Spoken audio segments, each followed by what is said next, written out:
जो जियो जाने तिस अंतर रवै हर नामा बाणी गुरु गुरु है बाणी विच बाणी अमृत सारे गुर बाणी कहे सेवक जन मानै पर तक गुरु निस्तारै बाणी बिरलो विचार सी जे को गुरुमुख होए एह बाणी महापुरख की निज कर वासा होए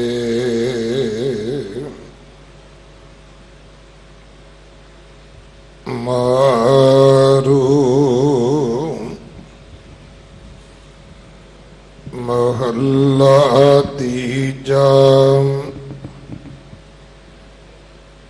अगम अगोचर वे परवाहे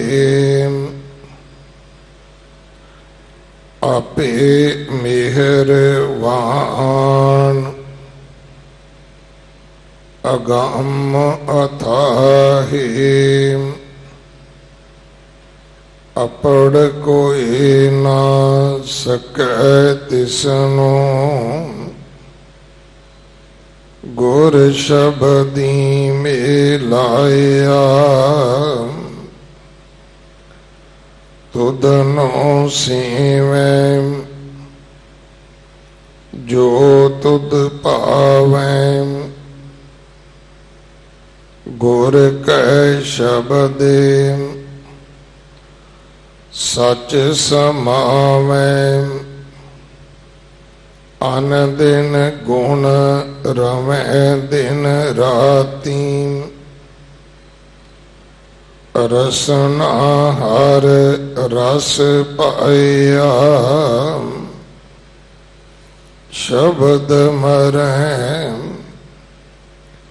से मरण सवारैं हर के गुण हृदय उर तारैं जन्म सफल हर चरणी लागे दूजा पाओ चुकाया हर जियो मेले आप मिलाए गुर कै शब्द आप गवाए अन दिन सदा हर भगति राते इस जग में लाहा पाया तेरे गुण कहाँ मैं कहन न जाई अंत न पारा कीमत नहीं पाई आपे दया करे सुख दाता गुण में गुणी समाया इस जग में मोह है पसारा मन मुख अज्ञानी ਅੰਧ ਅੰਧਾਰਾ ਧੰਦੇ ਧਾਵਤ ਜਨਮ ਗਵਾਇਆ ਬਿਨ ਨਾਮੈ ਦੁਖ ਪਾਇਆ ਕਰਮ ਹੋਵੇ ਤਾਂ ਸਤ ਗੁਰ ਪਾਏ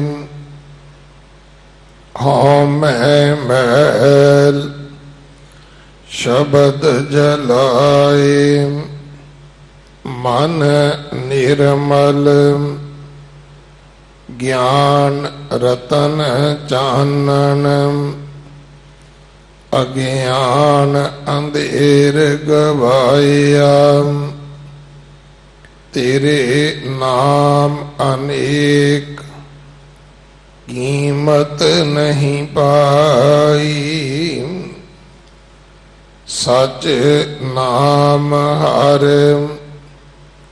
ਹਿਰਦੈ ਵਸਾਈ ਕੀਮਤ ਕੌਣ ਕਰੇ ਪ੍ਰਭ ਤੇਰੀ ਤੂੰ ਆਪੇ ਸਹਿਜ ਸਮਾਇਆ ਤੇਰੇ ਨਾਮ ਅਨੇਕ ਕੀਮਤ ਨਹੀਂ ਪਾਈ ਸਚ ਨਾਮ ਹਰ ਹਿਰਦੈ ਵਸਾਈ ਕੀਮਤ ਕੌਣ ਕਰੇ ਪ੍ਰਭ ਤੇਰੀ ਤੂੰ ਆਪੇ ਸਹਿਜ ਸਮਾਇਆ ਵਾਹਿਗੁਰੂ ਜੀ ਕਾ ਖਾਲਸਾ ਵਾਹਿਗੁਰੂ ਜੀ ਕੀ ਫਤਿਹ। ਇਹ ਪਾਵਨ ਸ਼ਬਦ ਜਿਸ ਦੇ 16 ਬੰਦ ਹਨ। ਪਹਿਲੇ 8 ਬੰਦਾਂ ਦੀ ਵਿਚਾਰ ਗਿਆਨੀ ਲਾਲ ਸਿੰਘ ਜੀ ਦਮਦਮੀ ਟਕਸਾਲ ਜੋ ਅੱਜ ਅਚੇਚੇ ਤੌਰ ਤੇ ਸਾਡੇ ਪਾਸ ਹਾਜ਼ਰੀ ਭਰਨ ਵਾਸਤੇ ਆਏ ਹਨ। ਸਤਿਗੁਰੂ ਜੀ ਦੀ ਬਾਣੀ ਦੀ ਵਿਚਾਰ ਸਰਵਣ ਕਰਵਾਉਣਗੇ। ਇੱਕ ਦਿਨ ਉਹਨਾਂ ਦੀ ਸੇਵਾ ਦਾ ਸਮਾਂ ਹੈ। ਸੰਗਤ ਵੱਲੋਂ ਪ੍ਰਬੰਧਕ ਸੇਵਾਦਾਰਾਂ ਵੱਲੋਂ ਗਿਆਨੀ ਲਾਲ ਸਿੰਘ ਜੀ ਹੋਰਾਂ ਦਾ ਬਹੁਤ ਬਹੁਤ ਧੰਨਵਾਦ। 7 ਤਰੀਕ ਚੌਥੇ ਪਾਤਸ਼ਾਹ ਸੋਢੀ ਸੁਲਤਾਨ ਸਤਿਗੁਰੂ ਗੁਰੂ ਰਾਮਦਾਸ ਮਹਾਰਾਜ ਜੀ ਦਾ ਪਵਿੱਤਰ ਪਾਵਨ ਪ੍ਰਕਾਸ਼ ਗੁਰਪੁਰਬ ਹੈ, ਜੋ ਦਿੱਲੀ ਸਿੱਖ ਗੁਰਦੁਆਰਾ ਪ੍ਰਬੰਧਕ ਕਮੇਟੀ ਵੱਲੋਂ ਗੁਰਦੁਆਰਾ ਸੀਸਗੰਜ ਸਾਹਿਬ ਸ਼ਾਮ ਨੂੰ ਸੋਦਰ ਦੇ ਪਾਠ ਤੋਂ ਲੈ ਕੇ ਰਾਤ ਤਕਰੀਬਨ 11:45 ਵਜੇ ਤੱਕ ਬਹੁਤ ਸ਼ਰਧਾ ਸਤਿਕਾਰ ਦੇ ਨਾਲ ਚਾਅ ਉਮਾ ਦੇ ਨਾਲ ਮਨਾਇਆ ਜਾ ਰਿਹਾ ਹੈ। ਆਪ ਸਾਰਿਆਂ ਨੂੰ ਬੇਨਤੀ ਹੈ ਸੇਵਾ ਕਰਕੇ ਹਾਜ਼ਰੀਆਂ ਭਰ ਕੇ ਗੁਰੂ ਕੀਆਂ ਬਖਸ਼ਿਸ਼ਾਂ ਪ੍ਰਾਪਤ ਕਰਨੀਆਂ ਜੀ। ਵਾਹਿਗੁਰੂ ਜੀ ਕਾ ਖਾਲਸਾ ਵਾਹਿਗੁਰੂ ਜੀ ਕੀ ਫਤਿਹ। ਵਾਹਿਗੁਰੂ ਜੀ।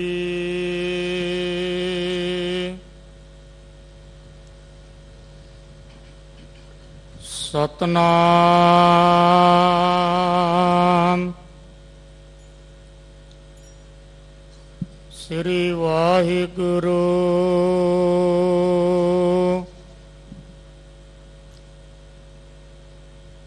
ਹਮ ਅਵਗਨ ਭਰੇ ਏਕ ਗੁਣ ਨਾਹੀ, ਅੰਮ੍ਰਿਤ ਛਾੜ ਬਿਖ ਬਿਖ ਖਾਈ। ਮਾਇਆ ਮੋਹ ਭਰਮ ਪੈ ਭੂਲੇ, ਸੁਤ ਦਾਰਾ ਸਿਓ ਪ੍ਰੀਤ ਲਗਾਈ।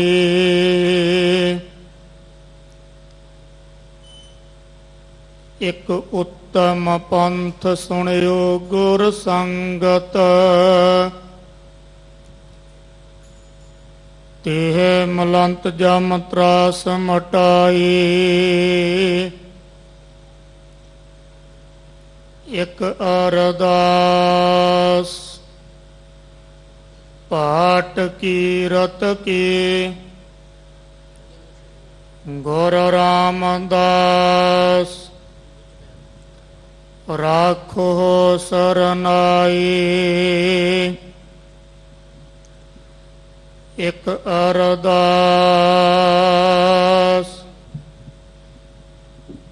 ਪਾਟ ਕੀਰਤ ਕੀ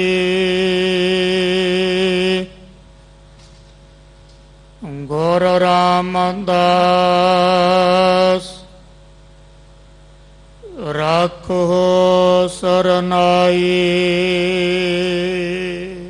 ਸਤਨਾਮ ਸ੍ਰੀ ਵਾਹਿਗੁਰੂ ਸਾਹਿਬ ਜੀ।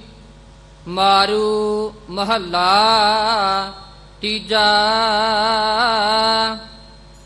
ਆਗਮ ਅਗੋਚਰ ਵੇ ਪਰਵਾਹੇ। ਆਪੇ ਮਿਹਰਬਾਨਾ ਆਗਮ ਅਥਾਹੇ।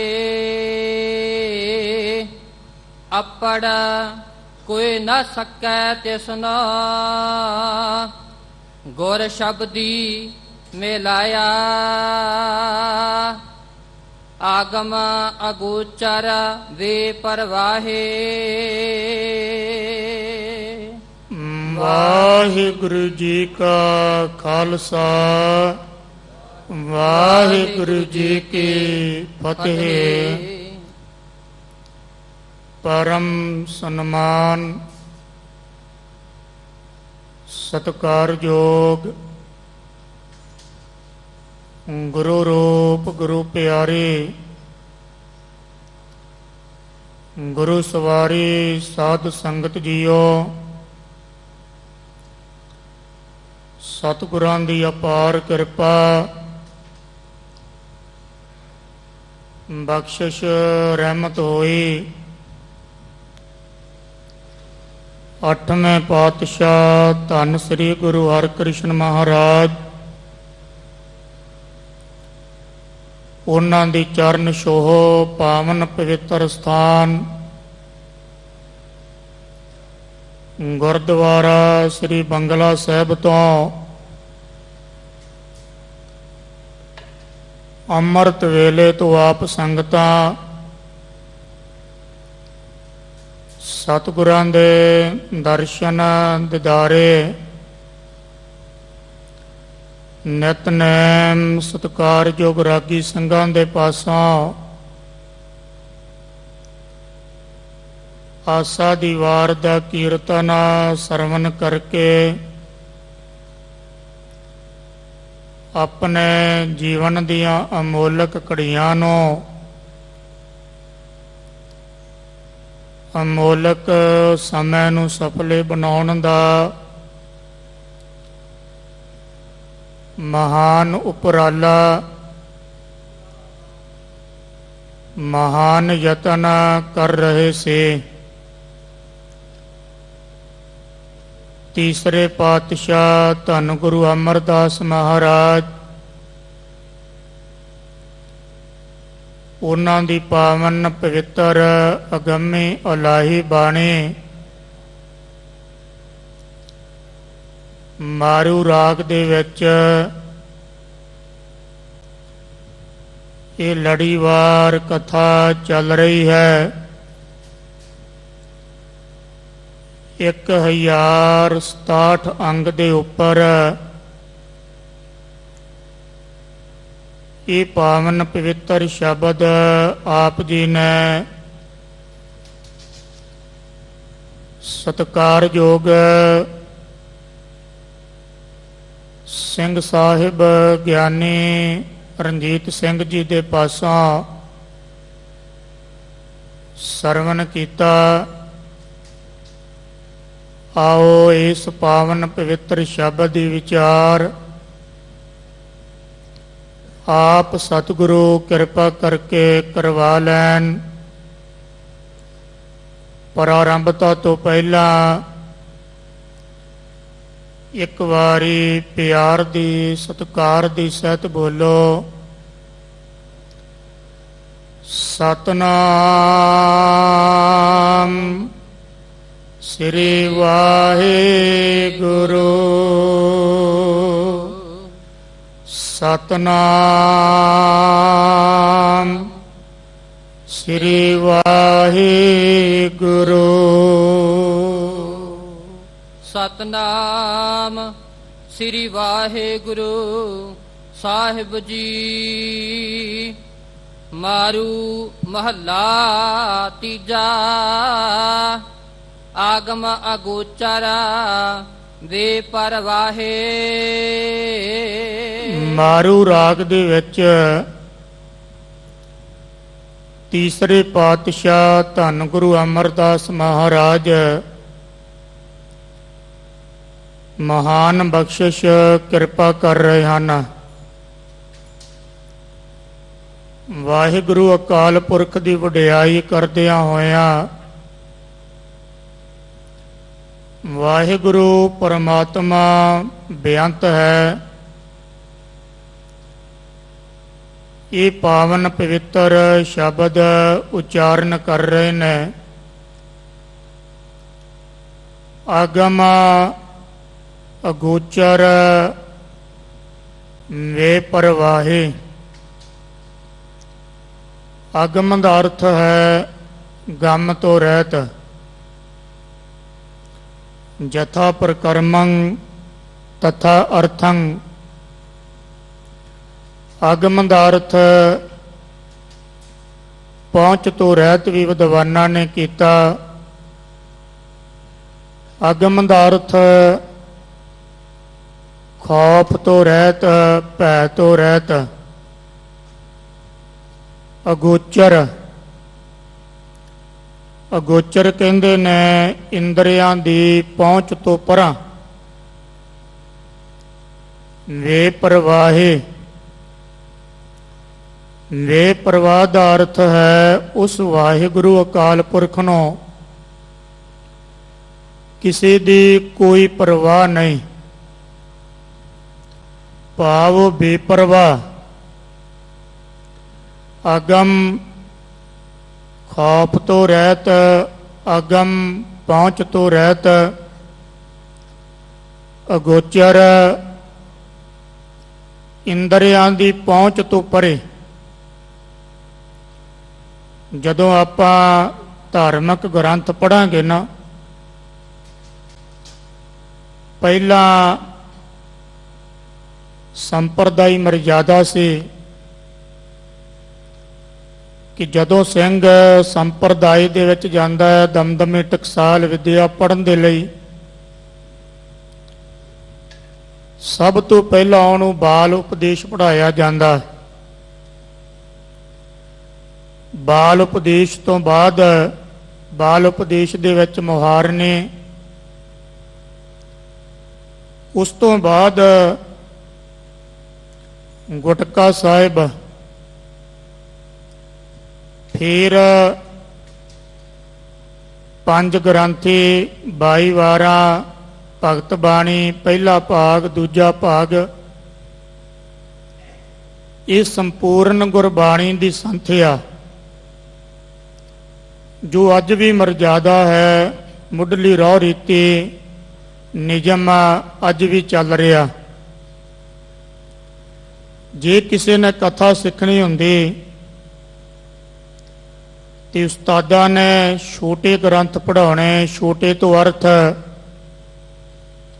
ਚਣਕੀਆ, ਸਾਰ ਕੁਤਾਵਲੀ, ਭਾਵ ਸਿਮਰਤ, ਵਿਚਾਰਮਾਲਾ, ਅਧਿਆਤਮ ਪ੍ਰਕਾਸ਼, ਪ੍ਰਬੋਧ ਚੰਦਰ ਨਾਟਕ, ਵਿਰਾਗ ਸ਼ਕਤ।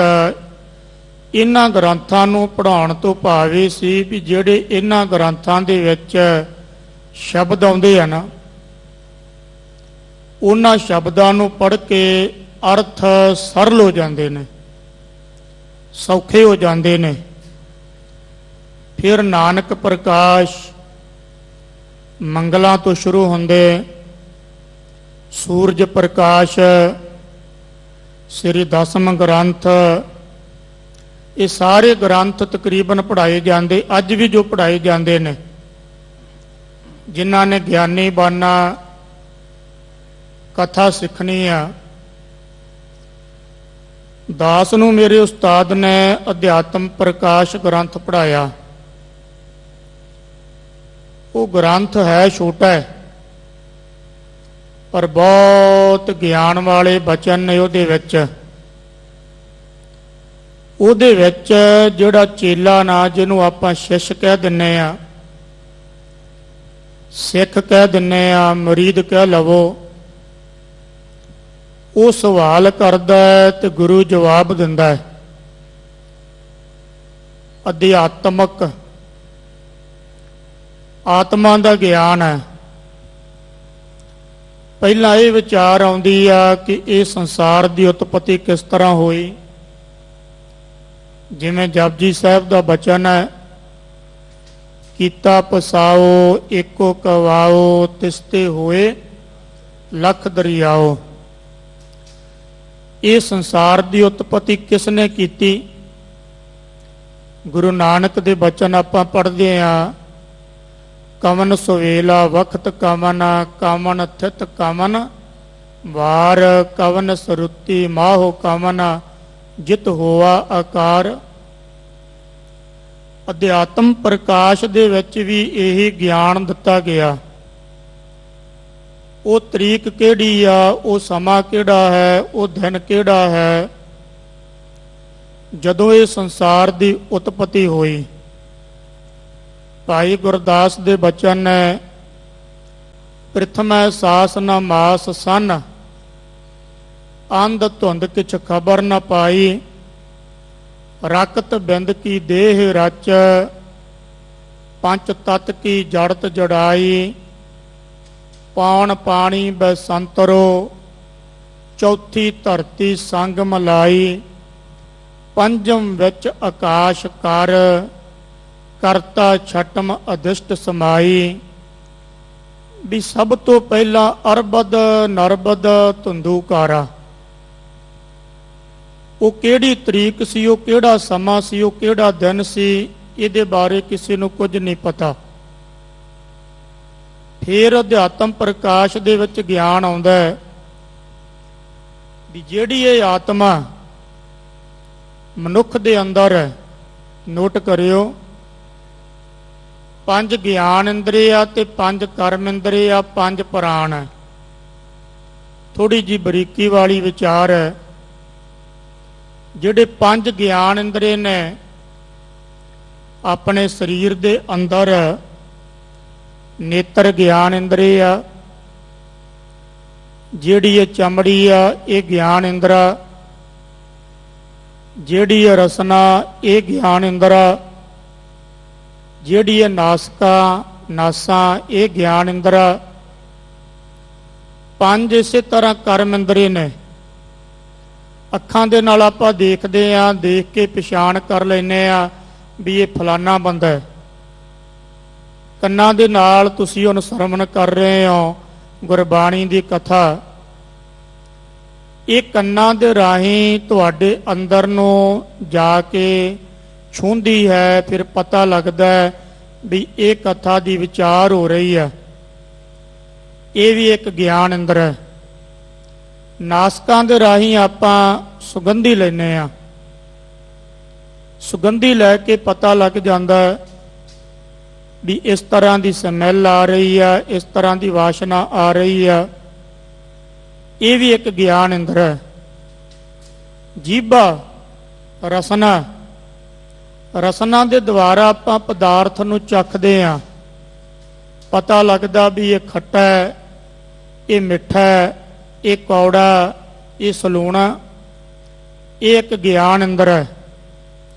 ਇਸੇ ਤਰ੍ਹਾਂ ਕਰਮ ਇੰਦਰੀ ਨੇ ਸਰੀਰ ਦੇ ਵਿੱਚ, ਜਿਹਨੂੰ ਸਥੂਲ ਰੂਪ ਦੇ ਵਿੱਚ ਸਰੀਰ ਕਿਹਾ ਗਿਆ। ਇਹ ਹੱਥ ਨੇ, ਇਹ ਕਰਮ ਕਰਦੇ ਨੇ, ਕੋਈ ਪਦਾਰਥ ਕੋਈ ਵਸਤੂ ਪਕੜਦੇ ਨੇ।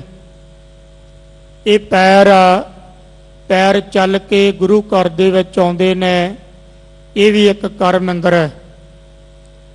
ਔਰ ਸਾਡੇ ਸਰੀਰ ਦੀ ਜਿਹੜੀ ਕਿਰਿਆ ਹੁੰਦੀ ਆ ਗੁਦਾ ਦੁਆਰਾ ਮਲ ਮੂਤਰ ਹੁੰਦਾ ਹੈ, ਇਹ ਵੀ ਇੱਕ ਕਰਮ ਇੰਦਰ ਹੈ।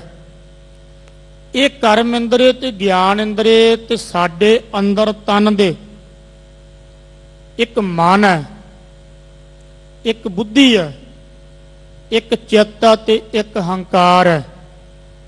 ਧਿਆਨ ਦੇਣਾ, 5 ਕਰਮ ਇੰਦਰੇ ਨੇ, 5 ਗਿਆਨ ਇੰਦਰੇ ਨੇ, ਔਰ 5 ਤਰ੍ਹਾਂ ਦੀ ਪ੍ਰਾਣ ਜਿਹਨੂੰ ਆਪਾਂ ਹਵਾ ਕਹਿ ਦਿੰਨੇ ਆ, ਇਹ ਵਾਸੀ ਲੈਨੇ ਆ, ਛਿੱਕ ਆਉਂਦੀ ਆ, ਜਾਂ ਆਪਾਂ ਅੰਗੜਾਈ ਲੈਨੇ ਆ। ਇਹ 5 ਤਰ੍ਹਾਂ ਦੇ ਪ੍ਰਾਣ ਨੇ। ਔਰ ਇਸ ਤੋਂ ਬਾਅਦ ਮਨ, ਬੁੱਧ, ਚਿੱਤ ਤੇ ਹੰਕਾਰ। ਮਨ ਕੀ ਆ? ਮਨ ਦਾ ਫੁਰਨਾ ਉੱਠਿਆ, ਮੈਂ ਗੁਰਦੁਆਰੇ ਆਉਣਾ, ਗੁਰਦੁਆਰੇ ਤੋਂ ਆ ਕੇ ਕੀਰਤਨ ਸਰਵਣ ਕਰਨਾ, ਕਥਾ ਸਰਵਣ ਕਰਨੀ, ਇਹ ਇੱਕ ਸ਼ੁਭ ਵਿਚਾਰ ਉੱਠੀ। ਇਹ ਇੱਕ ਮਨ ਦਾ ਫੁਰਨਾ, ਸ਼ੁਭ ਵਿਚਾਰ। ਇੱਕ ਮਨ ਦੇ ਅੰਦਰ ਭੈੜੀ ਵਿਚਾਰ ਉੱਠੀ ਆ, ਬੁਰੇ ਪਾਸੇ ਜਾਣਾ, ਭੈੜੇ ਕੁਕਰਮ ਕਰਨ ਜਾਣੇ, ਇਹ ਵੀ ਮਨ ਦੇ ਅੰਦਰੋਂ ਫੁਰਨਾ ਉੱਠਿਆ। ਜਦੋਂ ਇੱਕ ਵਿਚਾਰ ਉੱਠਦੀ ਆ ਤੇ ਉਹ ਵਿਚਾਰ ਤੇ ਚਿਤਵਨੀ ਸ਼ੁਰੂ ਹੋ ਜਾਂਦੀ ਆ। ਚਿਤਵਨੀ ਜਿਸ ਤਰ੍ਹਾਂ ਦਲੀਲ ਦੇ ਵਜੋਂ ਇੱਕ ਫੁਰਨਾ ਉੱਠਿਆ ਵੀ ਗੁਰਦੁਆਰੇ ਚੱਲੀਏ, ਜਾ ਕੇ ਗੁਰਬਾਣੀ ਦਾ ਕੀਰਤਨ ਸੁਣੀਏ, ਕਥਾ ਸੁਣੀਏ, ਬਾਣੀ ਸੁਣੀਏ। ਇੱਕ ਤੇ ਫੁਰਨਾ ਉੱਠਿਆ ਨਾ ਮਨ ਵਿੱਚ, ਫੁਰਨੇ ਤੋਂ ਬਾਅਦ ਚਿਤਵਨੀ ਸ਼ੁਰੂ ਹੋ ਗਈ, ਜਾਈਏ ਕਿ ਨਾ ਜਾਈਏ, ਜਾਈਏ ਕਿ ਨਾ ਜਾਈਏ, ਉਹਨੂੰ ਕਹਿੰਦੇ ਨੇ ਚਿੱਤ। ਇੱਕ ਮਨ ਦਾ ਫੁਰਨਾ ਉੱਠਣਾ, ਫੁਰਨੇ ਤੋਂ ਬਾਅਦ ਚਿਤਵਨੀ। ਇੱਕ ਪਾਸੇ ਗੁਰਮੁਖ ਗੁਰਸਿੱਖ, ਇੱਕ ਪਾਸੇ ਮਨਮੁਖ। ਸਾਡੇ ਅੰਦਰ ਫੁਰਨੇ 2 ਤਰ੍ਹਾਂ ਦੇ ਉੱਠਦੇ ਨੇ, ਚੰਗੇ ਵੀ ਉੱਠਦੇ ਨੇ, ਮਾੜੇ ਵੀ ਉੱਠਦੇ ਨੇ। ਜਿਹੜੇ ਚੰਗੇ ਫੁਰਨੇ ਆ, ਚੰਗੇ ਫੁਰਨਾਂ ਦੇ ਉੱਪਰ ਜੇ ਆਪਾਂ ਚੰਗੀ ਚਿਤਵਨੀ ਸ਼ੁਰੂ ਕਰ ਦਿੱਤੀ ਕਿ ਮਨਾ ਉੱਠ, ਅੰਮ੍ਰਿਤ ਵੇਲਾ ਹੋ ਗਿਆ, ਅੰਮ੍ਰਿਤ ਵੇਲੇ ਉੱਠ ਕੇ ਦਾਤਨ ਕੁਰਲਾ ਕਰ, ਇਸ਼ਨਾਨ ਪਾਣੀ ਕਰ, ਬਾਣੀ ਪੜ੍ਹ, ਸਿਮਰਨ ਕਰ, ਗੁਰਦੁਆਰੇ ਜਾਣਾ, ਗੁਰਦੁਆਰੇ ਚੱਲ। ਇਹ ਇੱਕ ਚੰਗਾ ਫੁਰਨਾ ਉੱਠਿਆ ਤੇ ਫੁਰਨੇ ਦੇ ਨਾਲ ਹੀ ਚਿੱਤ ਨੇ ਆਪਣਾ ਕੰਮ ਸ਼ੁਰੂ ਕਰ ਦਿੱਤਾ। ਚਿਤਵਨੀ ਸ਼ੁਰੂ ਹੋ ਗਈ। ਚਿਤਵਨੀ ਤੋਂ ਬਾਅਦ, ਚਿੱਤ ਤੋਂ ਬਾਅਦ ਬੁੱਧੀ ਮੋਹਰ ਲਾਉਂਦੀ ਆ, ਜਿਹਨੂੰ ਆਪਾਂ ਕਹਿ ਦਈਏ ਬੁੱਧੀ ਕਹਿੰਦੀ ਆ ਵੀ ਇਹ ਕੰਮ ਮੈਂ ਕਰਨਾ, ਨਿਸ਼ਚੈ ਰੂਪ ਦੇ ਵਿੱਚ ਕਰਨਾ। ਇਹ ਕੰਮ ਇੱਕ ਬੁੱਧੀ ਦਾ। ਬੁੱਧੀ ਤੋਂ ਬਾਅਦ ਆ ਹਉਮੈ, ਹੰਕਾਰ। ਜਿਵੇਂ ਗੁਰਬਾਣੀ ਦੇ ਬਚਨ, ਅਣਕ ਤਪੱਸਿਆ ਕਰੇ ਹੰਕਾਰ, ਹਮ ਵੱਡ ਕਬ ਕੁਲੀਨ ਹਮ ਪੰਡਤ, ਹਮ ਜੋਗੀ ਸੰਨਿਆਸੀ, ਗੁਣੀ ਗਿਆਨੀ ਸੂਰ ਹਮ ਦਾਤੇ, ਇਹ ਬੁੱਧ ਕਬ ਹੈ ਨਾ ਨਾਸੀ। ਸ਼ੁਭ ਗੁਣ ਜਿਹੜੇ ਨੇ, ਸ਼ੁਭ ਗੁਣਾ ਕਰਕੇ ਵੀ ਅੰਦਰ ਹਉਮੈ ਆ ਜਾਂਦੀ ਹੈ। ਇਸੇ ਕਰਕੇ ਤੇ ਕਿਹਾ ਵੀ ਸ਼ੁਭ ਗੁਣ ਕਰ, ਸ਼ੁਭ ਕਰਮ ਕਰ, ਪਰ ਸ਼ੁਭ ਕਰਮ ਕਰਦਿਆਂ ਤੇਰੇ ਅੰਦਰ ਹਉਮੈ ਨਾ ਆਵੇ, ਹੰਕਾਰ ਨਾ ਆਵੇ। ਹੁਣ ਮਨ ਦਾ ਕੰਮ ਸੀ, ਫੁਰਨਾ ਉਠਾਇਆ। ਮਨ ਤੋਂ ਬਾਅਦ ਚਿਤਵਨੀ ਨੇ ਆਪਣਾ ਕੰਮ ਸ਼ੁਰੂ ਕਰ ਦਿੱਤਾ। ਜਿਵੇਂ ਇੱਕ ਭੈੜਾ ਮਨੁੱਖ ਕੁਕਰਮੀ ਬੰਦਾ, ਉਹ ਕੀ ਕਰਦਾ? ਦਲੀਲ ਦੇ ਵਜੋਂ ਵੀ ਠੇਕੇ ਤੇ ਜਾਵਾਂ ਕਿ ਨਾ ਜਾਵਾਂ, ਸ਼ਰਾਬ ਪੀਣ ਜਾਵਾਂ ਕਿ ਨਾ ਜਾਵਾਂ, ਜੂਆ ਖੇਡਣ ਜਾਵਾਂ ਕਿ ਨਾ ਜਾਵਾਂ। ਹੁਣ ਇਹਦੇ ਅੰਦਰ ਚਿਤਵਨੀ ਸ਼ੁਰੂ ਹੋ ਗਈ ਵੀ ਸ਼ਰਾਬ ਪੀਣ ਚੱਲੀਏ। ਚਿਤਵਨੀ ਸ਼ੁਰੂ ਹੋ ਗਈ ਨਾ, ਮਨ ਨੇ ਫੁਰਨਾ ਬਣਾ ਕੇ ਛੱਡ ਦਿੱਤਾ। ਮਨ ਦਾ ਕੰਮ ਕੀ ਹੈ? ਉਹਨੇ ਫੁਰਨਾ ਬਣਾ ਕੇ ਛੱਡ ਦੇਣਾ। ਤੇ ਮਨ ਦਾ ਦੂਜਾ ਹਿੱਸਾ ਹੈ ਚਿਤਵਨੀ। ਇਹਨੂੰ ਚਤੁਸ਼ਟਾ ਵੀ ਕਿਹਾ ਵਿਦਵਾਨਾਂ ਨੇ, 4 ਤਰ੍ਹਾਂ ਦਾ ਮਨ। ਹੁਣ ਚਿਤਵਨੀ ਸ਼ੁਰੂ ਹੋ ਗਈ ਵੀ ਠੇਕੇ ਤੇ ਚੱਲੀਏ, ਉੱਥੇ ਜਾ ਕੇ ਸ਼ਰਾਬ ਪੀਵਾਂਗੇ, ਸ਼ਰਾਬ ਦਾ ਫਿਰ ਇਹ ਮਜ਼ਾ ਆਵੇਗਾ, ਇਸ ਤਰ੍ਹਾਂ ਦਾ ਸੁੱਖ ਆਵੇਗਾ। ਉਹ ਚਿਤਵਨੀ ਤੋਂ ਬਾਅਦ ਬੁੱਧੀ ਨੇ ਨਿਸ਼ਚਾ ਕਰ ਲਿਆ ਵੀ ਹਾਂ ਜਾਣਾ। ਬੁੱਧੀ ਨੇ ਮੋਹਰ ਲਾ ਦਿੱਤੀ, ਇਹ ਬੁੱਧੀ ਦਾ ਕੰਮ ਵੀ ਹਾਂ ਚੱਲਾਂਗੇ। ਤੇ ਬੁੱਧੀ ਤੋਂ ਬਾਅਦ ਹੰਕਾਰ ਨੇ ਕਹਿ ਦਿੱਤਾ ਮੈਂ ਜਾਵਾਂਗਾ। ਹਉਮੈ ਕਹਿੰਦੀ ਆ ਮੈਂ ਕਰਾਂਗਾ, ਮੈਂ ਕੀਤਾ। ਹਮ ਕੀਆ ਹਮ ਕਰਹਿੰਗੇ, ਗੁਰਬਾਣੀ ਦੇ ਬਚਨ। ਇਹ ਚੌਥਾ ਮਨ ਦਾ ਹਿੱਸਾ ਹੈ ਹਉਮੈ। ਇਹ ਚਾਰ ਹਿੱਸੇ ਮਨ ਦੇ ਨੇ, ਮੈਂ ਵਿਸਥਾਰ ਵਿੱਚ ਨਾ ਜਾਵਾਂ। ਇੱਕ ਤੇ 5 ਗਿਆਨ ਇੰਦਰੇ, ਇੱਕ 5 ਕਰਮ ਇੰਦਰੇ, ਇੱਕ 5 ਤਰ੍ਹਾਂ ਦੇ ਪ੍ਰਾਣ, ਔਰ 4 ਮਨ ਬੁੱਧ ਚਿੱਤ ਹੰਕਾਰ। ਇਹਨਾਂ ਤੋਂ ਪਰੇ ਹੈ ਆਤਮਾ। ਮਨ ਬੁੱਧ ਚਿੱਤ ਤੇ ਹੰਕਾਰ, ਜਿਹੜਾ ਮਨ ਬੁੱਧ ਚਿੱਤ ਹੰਕਾਰ, ਇਹ ਸਾਨੂੰ ਆਵਾਗਮਨ ਦੇ ਚੱਕਰ ਵਿੱਚ ਲੈ ਕੇ ਆਉਂਦਾ। ਮੈਂ ਸੰਖੇਪ ਵਿੱਚ ਬੇਨਤੀ ਕਰ ਦੇਵਾਂ, ਧਿਆਨ ਦੇਣਾ। ਜਿਹੜੀ ਆਤਮਾ ਅਗੋਚਰ ਹੈ, ਇੰਦਰੀਆਂ ਤੋਂ ਪਰੇ ਆ। ਇੰਦਰੀ ਕਿਹੜੇ ਆ? ਜਿਹਨੂੰ ਅਗੋਚਰ ਦਾ ਮੈਂ ਅਰਥ ਕਰ ਰਿਹਾ ਵੀ ਜਿਹਨੂੰ ਆਪਾਂ ਇਹ ਗੱਲ ਕਹਿ ਦਈਏ ਅਗੋਚਰ, ਇੰਦਰੀਆਂ ਦੀ ਪਹੁੰਚ ਤੋਂ ਪਰੇ। ਹੁਣ ਅੱਖਾਂ ਕੀ ਕਰਦੀਆਂ ਨੇ? ਸੁਣਿਓ, ਥੋੜੀ ਜਿਹੀ ਗਹਿਰਾਈ ਵਾਲੀ ਵਿਚਾਰ ਆ। ਇਹ ਅਧਿਆਤਮ ਪ੍ਰਕਾਸ਼ ਤੁਸੀਂ ਗ੍ਰੰਥ ਲਿਆ ਕੇ ਪੜ੍ਹ ਸਕਦੇ ਹੋ, ਪਰ ਉਸਤਾਦਾਂ ਤੋਂ ਬਿਨਾਂ ਸਮਝ ਨਹੀਂ ਆਉਣੀ ਜੀ। ਉਹ ਮੈਂ ਉਸਤਾਦ ਤੋਂ ਜਦੋਂ ਪੜ੍ਹਿਆ ਨਾ, ਇਹ ਉਹਦੇ ਵਿੱਚ ਕੀ ਆ? 5 ਇੰਦਰੀਆਂ ਤੋਂ ਪਰੇ ਆ ਆਤਮਾ, ਉਹ ਕਿਵੇਂ ਪਰੇ ਆ ਜੀ? 5 ਗਿਆਨ ਇੰਦਰੀਆਂ ਤੋਂ ਪਰੇ ਆਤਮਾ, ਉਹ ਕਿਵੇਂ ਪਰੇ ਆ ਜੀ? 5 ਪ੍ਰਾਣ ਆ, ਉਹਨਾਂ ਤੋਂ ਪਰੇ ਆਤਮਾ, ਉਹ ਕਿਵੇਂ ਪਰੇ ਆ ਜੀ? ਮਨ ਬੁੱਧ ਚਿੱਤ ਹੰਕਾਰ ਤੋਂ ਪਰੇ ਆਤਮਾ, ਉਹ ਕਿਵੇਂ ਆ ਪਰੇ ਜੀ? ਆ ਸੰਸਾਰ ਤੋਂ ਪਰੇ ਆਤਮਾ, ਉਹ ਆਤਮਾ ਕਿਵੇਂ ਪਰੇ ਆ ਜੀ? 5 ਤੱਤ ਜਿਹੜੇ ਨੇ, ਉਹਨਾਂ 5 ਤੱਤਾਂ ਤੋਂ ਪਰੇ ਆਤਮਾ। 5 ਤੱਤ ਪਤਾ ਕਿਹੜੇ ਆ? ਪੌਣ ਪਾਣੀ ਬਸੰਤਰੋ, ਚੌਥੀ ਧਰਤੀ ਸੰਗ ਮਲਾਈ।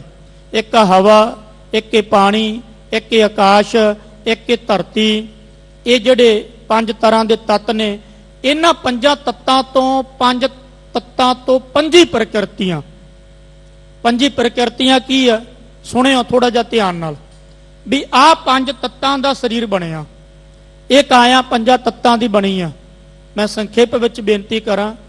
ਇੱਕ ਤੱਤ ਹੈ ਹਵਾ। ਇੱਕ ਤੱਤ ਹੈ ਹਵਾ। ਸਰੀਰ ਦੇ ਵਿੱਚ ਹਵਾ ਵੀ ਆ, ਸਰੀਰ ਦੇ ਵਿੱਚ ਧਰਤੀ ਵੀ ਆ, ਸਰੀਰ ਦੇ ਵਿੱਚ ਅੱਗ ਵੀ ਆ, ਸਰੀਰ ਦੇ ਵਿੱਚ ਪਾਣੀ ਵੀ ਆ, ਸਰੀਰ ਦੇ ਵਿੱਚ ਆਕਾਸ਼ ਵੀ ਆ। 5 ਤੱਤ ਪ੍ਰਵਾਨ ਕਰ। ਇਹਨਾਂ 5 ਤੋਂ ਇੱਕ ਆਇਆ ਘੜੀ ਗਈ ਹੈ ਨਾ। ਆਪਾਂ ਆਮ ਤੌਰ ਤੇ ਕਹਿੰਦੇ ਆ 5 ਭੌਤਿਕ ਸਰੀਰ, ਭੌਤਿਕ ਦਾ ਅਰਥ ਵੀ 5 ਤੱਤਾਂ ਰੂਪੀ ਸਰੀਰ ਛੱਡ ਕੇ ਚਲਾ ਗਿਆ। ਗਿਆ ਕੌਣ ਹੈ? ਹੁਣ ਵਿਚਾਰ ਇੱਥੇ ਕਰਨੀ ਆ ਵੀ ਗਿਆ ਕੌਣ ਹੈ? ਅਗੋਚਰ ਆਤਮਾ ਜਿਹੜੀ ਆ। ਹੁਣ ਆ ਜਿਹੜਾ ਸਰੀਰ ਆ, ਇਹ ਜਿਹੜੀ ਕਾਇਆ, ਆ ਜਿਹੜਾ ਤਨ ਆ, ਇਹ 5 ਤੱਤਾਂ ਤੋਂ ਬਣਿਆ। ਇਹਦੇ ਵਿੱਚ ਆਕਾਸ਼ ਵੀ ਆ, ਇਹਦੇ ਵਿੱਚ ਹਵਾ ਵੀ ਆ। ਇਹਨਾਂ 5 ਤੱਤਾਂ ਦੇ 5-5 ਗੁਣ ਆ, ਜਿਹਨੂੰ 5 ਪ੍ਰਕਿਰਤੀਆਂ ਕਹਿ ਦਿੰਦੇ ਨੇ। 5 ਪ੍ਰਕਿਰਤੀਆਂ। ਉਹ ਇੱਕ ਤੱਤ ਦੇ 5 ਗੁਣ। ਸੁਣਿਓ, ਇੱਕ ਤੱਤ ਦੇ 5 ਗੁਣ। ਇੱਕ ਹਵਾ ਦੇ 5 ਗੁਣ। ਉਹ ਕਿਹੜਾ? ਹਵਾ ਦਾ ਇੱਕ ਗੁਣ ਆਪਾਂ ਵਾਸੀ ਲਈ, ਵਾਸੀ ਲੈਨੇ ਆ ਨਾ, ਇਹ ਇੱਕ ਹਵਾ ਦਾ ਗੁਣ ਹੈ। ਆਪਾਂ ਅੰਗੜਾਈ ਲਈ, ਸਰੀਰ ਨੂੰ ਉੱਠਦੇ ਆ ਸੁੱਤੇ ਪਏ, ਇਹ ਵੀ ਇੱਕ ਹਵਾ ਦਾ ਗੁਣ ਹੈ। ਆਪਾਂ ਛਿੱਕ ਮਾਰੀ, ਇਹ ਵੀ ਇੱਕ ਹਵਾ ਦਾ ਗੁਣ ਹੈ। ਆਪਾਂ ਨੂੰ ਹਵਾ ਸਰਦੀ ਹੈ, ਇਹ ਵੀ ਇੱਕ ਹਵਾ ਦਾ ਗੁਣ ਹੈ। ਆਦਿਕ ਕੇ 5 ਗੁਣ ਇੱਕ ਹਵਾ ਤੋਂ। ਇੱਕ ਧਰਤੀ, ਧਰਤੀ ਇੱਕ, ਇਹਦੇ 5 ਗੁਣ ਸਰੀਰ ਵਿੱਚ। ਸੁਣਿਓ, ਇੱਕ ਮੋਟੀ ਹੱਡੀ, ਇਹ ਵੀ ਇੱਕ ਧਰਤੀ ਦਾ ਗੁਣ ਹੈ। ਸੂਖਮ ਨਾੜੀਆਂ, ਇਹ ਵੀ ਇੱਕ ਧਰਤੀ ਦਾ ਗੁਣ ਹੈ। ਆ ਨਹੁੰ, ਇਹ ਸਖਤ ਹੈ, ਇਹ ਵੀ ਇੱਕ ਧਰਤੀ ਦਾ ਗੁਣ ਹੈ। ਆ ਮੋਟੀ ਚਮੜੀ, ਇਹ ਵੀ ਇੱਕ ਧਰਤੀ ਦਾ ਗੁਣ ਹੈ। ਤੇ ਤੀਜਾ ਤੱਤ ਆ ਪਾਣੀ। ਹੁਣ ਪਾਣੀ ਦੇ 5 ਗੁਣ ਕਿਹੜੇ ਆ ਸਰੀਰ ਦੇ ਵਿੱਚ? ਆ ਲਾਲਾਂ ਡਿੱਗਣੀਆਂ, ਇਹ ਇੱਕ ਪਾਣੀ ਦਾ ਗੁਣ ਹੈ। ਜਿਹੜੀ ਆਪਾਂ ਨੂੰ ਛਿੱਕ ਆਉਂਦੀ ਆ ਤੇ ਛਿੱਕ ਦੇ ਰਾਹੀਂ ਰੇਸ਼ਾ ਆਉਂਦਾ, ਇਹ ਇੱਕ ਪਾਣੀ ਦਾ ਗੁਣ ਹੈ। ਮਲ ਮੂਤਰ ਆਉਂਦਾ 2 ਤਰ੍ਹਾਂ ਦਾ, ਇਹ ਇੱਕ ਪਾਣੀ ਦਾ ਗੁਣ ਹੈ। ਸਰੀਰ ਦੇ ਵਿੱਚੋਂ ਪਸੀਨਾ ਆਉਂਦਾ, ਮੁੜਕਾ ਆਉਂਦਾ, ਇਹ ਇੱਕ ਪਾਣੀ ਦਾ ਗੁਣ ਹੈ। ਅੱਗ, ਸਾਡੇ ਅੰਦਰ ਜਠਰ ਅਗਨੀ ਆ, ਇਹ ਇੱਕ ਅੱਗ ਦਾ ਗੁਣ ਹੈ।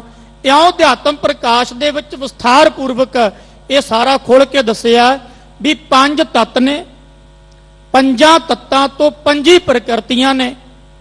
ਇਹ ਸਰੀਰ ਦੇ ਅੰਦਰ 5 ਗਿਆਨ ਇੰਦਰੇ ਨੇ, 5 ਕਰਮ ਇੰਦਰੇ ਨੇ, ਮਨ ਬੁੱਧ ਚਿੱਤ ਤੇ ਹੰਕਾਰ, ਇਹਨੂੰ ਚਤੁਸ਼ਟਾ ਕਹਿੰਦੇ ਨੇ। 5 ਤੱਤ, 5 ਗਿਆਨ ਇੰਦਰੇ, 5 ਕਰਮ ਇੰਦਰੇ, ਪੰਜੀ ਪ੍ਰਕਿਰਤੀਆਂ ਮਨ ਬੁੱਧ ਚਿੱਤ ਹੰਕਾਰ, ਇਹਨਾਂ ਤੋਂ ਆਤਮਾ ਕਿਵੇਂ ਪਰੇ ਆ, ਅਗੋਚਰ ਕਿਵੇਂ ਆ। ਬੜੀ ਕਮਾਲ ਦੀ ਵਿਚਾਰ ਹੈ, ਥੋੜੀ ਜਿਹੀ ਗਹਿਰਾਈ ਵਾਲੀ ਹੈ ਨਾ। ਉਸਤਾਦ ਤੋਂ ਪੜ੍ਹਨਾ, ਤੇ ਅਸੀਂ ਉਦੋਂ ਨਿੱਕੇ ਹੁੰਦੇ ਸੀਗੇ, ਹੁਣ ਚਲੋ ਗੁਰਬਾਣੀ ਦੀ ਅਕਾਲ ਪੁਰਖ ਦੀ ਕਿਰਪਾ ਵੀ ਥੋੜੀ ਬਾਲੀ ਬੁੱਧੀ ਕਰਕੇ, ਵੈਸੇ ਸਮਝ ਨਹੀਂ ਪੈਂਦੀ, ਆਤਮਾ ਪਰਮਾਤਮਾ ਦੀ ਸਮਝ ਨਹੀਂ ਗਈ, ਬੁੱਧੀ ਕਰਕੇ ਮੈਂ ਬੇਨਤੀ ਕਰ ਰਿਹਾ, ਥੋੜੀ ਬਾਲੀ ਸਮਝ ਚ ਆ ਗਈ ਗੱਲ।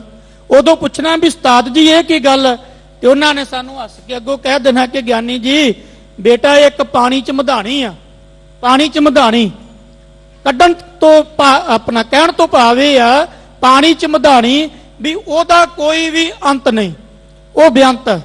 ਹੁਣ ਇਹ ਪੰਜਾਂ ਤੱਤਾਂ ਤੋਂ ਪਰੇ ਕਿਵੇਂ ਆ, ਕਿਉਂਕਿ ਜਿਹੜਾ ਅੱਗ ਹੈ, ਜਿਹੜੀ ਪਾਣੀ ਆ, ਜਿਹੜੀ ਧਰਤੀ ਆ, ਜਿਹੜਾ ਆਕਾਸ਼ ਆ, ਇਹ ਵੀ ਤੇ ਖਤਮ ਹੋਣ ਵਾਲਾ। ਸਰੀਰ ਸਾਡਾ ਪੰਜਾਂ ਤੱਤਾਂ ਦਾ ਬਣਿਆ। ਦੇਖੋ ਬੰਦਾ ਪਿਆ ਘਰ ਦੇ ਵਿੱਚ, ਸਰੀਰ ਪਿਆ, ਮ੍ਰਿਤਕ ਦੇਹ ਪਈ ਆ, ਮ੍ਰਿਤਕ ਦੇਹ ਪਈ ਆ, ਪਰਿਵਾਰ ਦੇ ਜੀ ਰੋਂਦੇ ਆ, ਪਿੱਟਦੇ ਆ, ਉਹ ਕਹਿੰਦੇ ਕਿੱਧਰ ਚਲਾ ਗਿਆ, ਛੱਡ ਕੇ ਸਾਨੂੰ ਕਿੱਧਰ ਚਲਾ ਗਿਆ। ਗਿਆ ਕੌਣ ਹੈ, ਕੌਣ ਗਿਆ? ਸਰੀਰ ਸਾਹਮਣੇ ਪਿਆ ਪਰ ਗਿਆ ਕੌਣ? ਜਦੋਂ ਇਹ ਸਾਡੇ ਅੰਦਰੋਂ ਸਰੀਰ ਦੇ ਵਿੱਚੋਂ ਉਡਾਰੀ ਮਾਰ ਜਾਣੀ ਹੈ, ਕਿਹਨੇ ਮਾਰਨੀ ਆ? ਸਮਝਿਓ, ਥੋੜੀ ਬਰੀਕੀ ਵਾਲੀ ਵਿਚਾਰ ਕਰਾਂਗਾ। ਮਨ ਬੁੱਧ ਚਿੱਤ ਹੰਕਾਰ ਨੇ ਉਡਾਰੀ ਮਾਰਨੀ ਆ। ਆਤਮਾ ਤੇ ਵਿਆਪਕ ਆ, ਆਤਮਾ ਉਡਾਰੀ ਨਹੀਂ ਮਾਰਦੀ। ਆ ਆਕਾਸ਼ ਆ, ਲਓ ਤੁਸੀਂ ਕਹੋ ਮੈਂ ਪਰਨੇ ਨਾਲ ਆਕਾਸ਼ ਨੂੰ ਪਾਸੇ ਕਰ ਦੇਵਾਂਗਾ, ਨਹੀਂ ਹੋਣਾ, ਇਹ ਤੇ ਵਿਆਪਕ ਆ। ਫਿਰ ਉਡਾਰੀ ਕੌਣ ਮਾਰ ਰਿਹਾ? ਮਨ ਬੁੱਧ ਚਿੱਤ ਹੰਕਾਰ। ਬਰੀਕੀ ਵਾਲਾ ਨੁਕਤਾ ਸਮਝਿਓ। ਸਰੀਰ ਪਿਆ, ਕਾਇਆ ਪਈ ਹੈ, ਸਰੀਰ ਪਿਆ ਕਾਇਆ ਪਈ ਹੈ। ਕੋਈ ਇਹਨੂੰ ਦਫਨਾ ਦਿੰਦਾ, ਕੋਈ ਸਾੜ ਦਿੰਦਾ, ਕੋਈ ਕਿਸ ਤਰ੍ਹਾਂ ਕਰਦਾ, ਕੋਈ ਕਿਸ ਤਰ੍ਹਾਂ। ਸਰੀਰ ਮਿੱਟੀ ਵਿੱਚ ਮਿੱਟੀ ਹੋ ਗਿਆ, ਸਾੜਤਾ ਤਾਂ ਵੀ ਹੱਡੀਆਂ ਮਿੱਟੀ ਵਿੱਚ ਮਿੱਟੀ ਹੋ ਗਈਆਂ, ਜੇ ਦਫਨਾ ਦਿੱਤਾ ਤਾਂ ਵੀ ਮਿੱਟੀ ਵਿੱਚ ਮਿੱਟੀ, ਇਹ ਕਾਇਆ ਹੋ ਗਈ। ਪਰ ਆਵਾਗਮਨ ਦਾ ਚੱਕਰ ਕੌਣ ਦੇ ਰਿਹਾ ਸਾਨੂੰ ਅੱਗੇ? ਸਰੀਰ ਥੋੜੀ ਦਿੰਦਾ। ਸਰੀਰ ਤੇ ਮਰ ਗਿਆ, ਸਰੀਰ ਤੇ ਖਤਮ ਹੋ ਗਿਆ। ਫਿਰ ਆਵਾਗਮਨ ਦਾ ਚੱਕਰ ਉਹ ਪਤਾ ਕੌਣ ਹੈ? ਉਹ ਮਨ ਬੁੱਧ ਚਿੱਤ ਤੇ ਹੰਕਾਰ। ਇਹ ਵਿਸ਼ਾ ਲੰਮਾ ਹੈ ਵੀ ਮਨ ਬੁੱਧ ਚਿੱਤ ਹੰਕਾਰ ਇਹ ਸਾਨੂੰ ਆਵਾਗਮਨ ਦੇ ਚੱਕਰ ਵਿੱਚ ਕਿਵੇਂ ਲੈ ਕੇ ਆਉਂਦਾ, ਇਹ ਮੇਰੇ ਕੋਲ ਸਮਾਂ ਨਹੀਂ ਇੰਨਾ। ਹੁਣ ਮਨ ਕੀ ਆ? ਮਨ ਦੇ ਅੰਦਰ ਵਿਚਾਰ ਉੱਠਦੀ ਆ, ਮੈਂ ਇਦਾਂ ਕੀਤਾ, ਮੈਂ ਇਦਾਂ ਕਰਾਂਗਾ, ਮੈਂ ਆਹ ਕਰਾਂਗਾ, ਮੈਂ ਉਹ ਕਰਾਂਗਾ। ਚਿਤਵਨੀ ਸ਼ੁਰੂ ਹੋ ਗਈ। ਹੁਣ ਮਨ ਦੇ ਔਰ ਚਿਤਵਨੀ ਦੇ ਔਰ ਬੁੱਧੀ ਦੇ ਔਰ ਹੰਕਾਰ ਦੇ ਇਹਦੇ ਅਧੀਨ ਤੇ ਆਤਮਾ ਹੈ ਹੀ ਨਹੀਂ ਗੀ। ਇਹਨੂੰ ਕਿਵੇਂ ਆਪਾਂ ਕਹਿ ਦੇਵਾਂਗੇ ਵੀ ਮਨ ਦੇ ਅਧੀਨ ਆਤਮਾ? ਕਿਉਂਕਿ ਮਨ ਤੇ ਗੁਰੂ ਸਾਹਿਬ ਕਹਿੰਦੇ ਇਹ ਮਨ ਚੰਚਲ ਚੁਤਰਾਈ ਕਿਨਾਂ ਨਾ ਪਾਇਆ। ਇਹ ਵੀ ਬਚਨ ਆਉਂਦੇ ਨੇ, ਮਨ ਤੂੰ ਜੋਤ ਸਰੂਪ ਹੈ। ਪਰ ਉਸਤਾਦ ਜੀ ਦੱਸਦੇ ਹੁੰਦੇ ਸੀਗੇ ਜਥਾ ਪ੍ਰਕਰਮੰ ਤਥਾ ਅਰਥੰ। ਉਹ ਜਿਹੜੀ ਆਤਮਾ ਸਾਡੇ ਅੰਦਰ ਨਿਰਲੇਪ ਆ, ਮਨ ਬੁੱਧੀ ਚਿੱਤ ਹੰਕਾਰ ਤੋਂ ਪਰੇ ਆ। ਨਾ ਉਹ ਆਉਂਦੀ ਆ, ਨਾ ਉਹ ਜਾਂਦੀ ਆ, ਉਹ ਵਿਆਪਕ ਆ। ਨਾ ਉਹ ਵੱਢੀ ਜਾਂਦੀ ਆ, ਨਾ ਉਹ ਕੱਟੀ ਜਾਂਦੀ ਆ, ਨਾ ਉਹ ਗਲਦੀ ਆ। ਗੁਰ ਕਾ ਬਚਨ ਬਸੈ ਜੀ ਨਾਲੇ, ਜਲ ਨਹੀਂ ਡੂਬੈ ਤਸਕਰ ਨਹੀਂ ਲੇਵੈ, ਭਾਏ ਨਾ ਸਕੈ ਜਾਲੇ। ਹੁਣ ਜਪਜੀ ਸਾਹਿਬ ਦੇ ਵਿੱਚੋਂ ਮੈਂ ਇੱਕ ਪੌੜੀ ਤੁਹਾਡੇ ਨਾਲ ਸਾਂਝੀ ਕਰਦਾ। ਜਪਜੀ ਸਾਹਿਬ ਆਪਾਂ ਪੜ੍ਹਦੇ ਆ, ਮਹਾਰਾਜ ਕਹਿੰਦੇ ਅੰਤ ਨ ਸਿਫਤੀ ਕਹਿਣ ਨਾ ਅੰਤ, ਅੰਤ ਨ ਕਰਨੈ ਦੇਣ ਨਾ ਅੰਤ, ਅੰਤ ਨ ਵੇਖਣ ਸੁਣਨ ਨਾ ਅੰਤ, ਅੰਤ ਨ ਜਾਪੈ ਕਿਆ ਮਨ ਮੰਤ, ਅੰਤ ਨ ਜਾਪੈ ਕੀਤਾ ਆਕਾਰ, ਅੰਤ ਨ ਜਾਪੈ ਪਾਰਾਵਾਰ। ਇਹਦੇ ਕੀ ਅਰਥ ਕਰੋਗੇ ਵੀ ਅੰਤ ਨ ਸਿਫਤੀ? ਹੁਣ ਜੀਭ ਦੇ ਦੁਆਰਾ ਸਿਫਤ ਕਰੀ ਜਾਣੀ, ਇਹ ਨਹੀਂ ਗੱਲ ਕਿ ਰਸਨਾ ਦੁਆਰਾ ਸਿਫਤ ਨਹੀਂ ਕਰਨੀ। ਸਿਫਤ ਤੇ ਕਰਨੀ ਆ, ਵਡਿਆਈ ਤੇ ਕਰਨੀ ਆ। ਪਰ ਜੇ ਇਹ ਕਹੀਏ ਵੀ ਜੀਭ ਦੇ ਦੁਆਰਾ, ਰਸਨਾ ਦੇ ਦੁਆਰਾ, ਕੰਨਾਂ ਦੇ ਦੁਆਰਾ ਸੁਣ ਕੇ, ਨੇਤਰਾਂ ਦੁਆਰਾ ਦੇਖ ਕੇ, ਜਾਂ ਇਹ ਸਰੀਰ ਕਰਕੇ ਕਾਇਆ ਕਰਕੇ ਉਸ ਵਾਹਿਗੁਰੂ ਦਾ ਇਹਨਾਂ ਇੰਦਰੀਆਂ ਦੁਆਰਾ ਅੰਤ ਪਾ ਲਵਾਂਗੇ, ਤੇ ਗੁਰੂ ਨਾਨਕ ਕਹਿਣ ਲੱਗੇ ਬੰਦਿਆ ਤੂੰ ਗਲਤੀ ਚ, ਤੂੰ ਭੁਲੇਖੇ ਚ। ਕਿਉਂਕਿ ਇੰਦਰੀਆਂ ਤੋਂ ਉਹ ਪਰੇ ਆ। ਉਹਨੂੰ ਕਹਿੰਦੇ ਨੇ ਅਗੋਚਰ। ਪੰਜ ਗਿਆਨ ਇੰਦਰੀਆਂ ਤੋਂ, ਪੰਜ ਕਰਮ ਇੰਦਰੀਆਂ ਤੋਂ। ਹੁਣ ਸਾਡੇ ਨੇਤਰ ਕਿੱਥੋਂ ਤੱਕ ਤੱਕ ਸਕਦੇ ਨੇ? ਆਪਾਂ ਇਹ ਗੱਲ ਕਹਿ ਸਕਦੇ ਹਾਂ 1 ਕਿਲੋਮੀਟਰ 2 ਕਿਲੋਮੀਟਰ 3 ਕਿਲੋਮੀਟਰ 4 ਕਿਲੋਮੀਟਰ ਤੱਕ ਇਹ ਨੇਤਰਾਂ ਦੀ ਪਹੁੰਚ ਆ। ਬਾਅਦ ਵਿੱਚ ਆਪਾਂ ਨੂੰ ਦਿਸਦਾ ਨਹੀਂ ਵੀ ਦੂਰ ਕੀ ਆ। ਆ ਕੰਨਾਂ ਦੀ ਆਵਾਜ਼ ਚਲੋ ਅੱਧਾ ਕਿਲੋਮੀਟਰ ਤੱਕ ਆਪਾਂ ਮੰਨਦੇ ਆ ਵੀ ਸੁਣ ਸਕਦੇ ਨੇ। ਆ ਜਿਹੜੀ ਸਾਡੀ ਆਵਾਜ਼ ਰਸਨਾ ਵਿੱਚੋਂ ਨਿਕਲਦੀ ਆ ਕਿੱਥੋਂ ਤੱਕ ਪਹੁੰਚਦੀ ਆ, ਕਿੱਥੋਂ ਤੱਕ ਜਾਂਦੀ ਆ? ਤਕਰੀਬਨ ਆਪਾਂ ਇਹ ਗੱਲ ਕਹਿ ਦੇਵਾਂਗੇ 100 ਮੀਟਰ 200 ਮੀਟਰ ਤੱਕ। ਪਰ ਇਹ ਤਾਂ ਨਹੀਂ ਗੱਲ ਕਿ ਦੂਰ ਤੱਕ ਇਹ ਆਵਾਜ਼ ਪਹੁੰਚਦੀ ਹੋਵੇ। ਪਰ ਪਰਮਾਤਮਾ ਤੇ ਵਿਆਪਕ, ਇੰਦਰੀਆਂ ਦੀ ਪਹੁੰਚ ਤੋਂ ਪਰੇ, ਉਹ ਅਗੋਚਰ, ਉਹਨੂੰ ਕਹਿੰਦੇ ਨੇ ਅਗੋਚਰ। ਅਗਮ ਅਗੋਚਰ ਬੇਪਰਵਾਹੇ। ਧੰਨ ਗੁਰੂ ਅਮਰਦਾਸ ਮਹਾਰਾਜ ਕਹਿਣ ਲੱਗੇ ਜਿਹੜਾ ਅਗਮ ਖੌਫ ਤੋਂ ਰਹਿਤ ਨਾ, ਨਿਡਰ, ਨਿਰਵੈਰ, ਨਿਰਭਉ ਹੈ, ਅਗੋਚਰ ਇੰਦਰੀਆਂ ਦੀ ਪਹੁੰਚ ਤੋਂ ਪਰੇ ਆ, ਉਹ ਵਾਹਿਗੁਰੂ ਅਕਾਲ ਪੁਰਖ ਆਪਣੇ ਆਪ ਚ ਬੇਪਰਵਾਹ। ਉਹਨੂੰ ਕਿਸੇ ਦੀ ਪਰਵਾਹ ਨਹੀਂ। ਬੰਦਾ ਤੇ ਪਰਵਾਹ ਮੰਨਦਾ ਹੋਵੇਗਾ ਪਰ ਉਸ ਵਾਹਿਗੁਰੂ ਨੂੰ ਕਿਸੇ ਦੀ ਪਰਵਾਹ ਨਹੀਂ। ਆਪੇ ਮਿਹਰਬਾਨ ਆਗਮ ਅਥਾਹੇ। ਫਿਰ ਆਪੇ ਮਿਹਰਬਾਨ। ਇੱਕ ਗੱਲ ਨੋਟ ਕਰੀ, ਤੂੰ ਕਮਾਈ ਕਰੀ ਚੱਲ। ਇੱਕ ਤੇ 10 ਨੌਆਂ ਦੀ ਕਿਰਤ ਕਰਨੀ ਨਾ, ਇਹ ਸਾਡਾ ਫਰਜ਼ ਹੈ। ਇੱਕ ਤੂੰ ਕਮਾਈ ਕਰੀ ਚੱਲ, ਸੇਵਾ ਕਰ, ਬੰਦਗੀ ਕਰ, ਸਿਮਰਨ ਕਰ। ਸੇਵਾ ਕਰਦੇ ਆ, ਬੰਦਗੀ ਕਰਦੇ ਆ, ਸਿਮਰਨ ਕਰਦੇ ਆ, ਸ਼ੁਭ ਗੁਣ ਕਰਦੇ ਆ। ਹਉਮੈ ਨਾ ਲੈ ਕੇ ਆਈ। ਹਉਮੈ ਦਾ ਵਿਸ਼ਾ ਬੜਾ ਲੰਮਾ। ਇੱਕ ਤੇ ਪਦਾਰਥਾਂ ਦੀ ਹਉਮੈ ਆ, ਇੱਕ ਸਰੀਰ ਦੀ ਹਉਮੈ ਆ, ਕਾਇਆ ਦੀ ਹਉਮੈ, ਇੱਕ ਸ਼ੁਭ ਗੁਣਾਂ ਦੀ ਹਉਮੈ ਵੀ ਆ ਵੀ ਮੈਂ ਗਿਆਨੀ, ਮੈਂ ਧਿਆਨੀ, ਮੈਂ ਵਿਦਵਾਨ, ਮੈਂ ਸੰਨਿਆਸੀ, ਮੈਂ ਤਿਆਗੀ, ਮੈਂ ਜੋਗੀ, ਮੇਰੇ ਵਰਗਾ ਕੋਈ ਨਹੀਂ।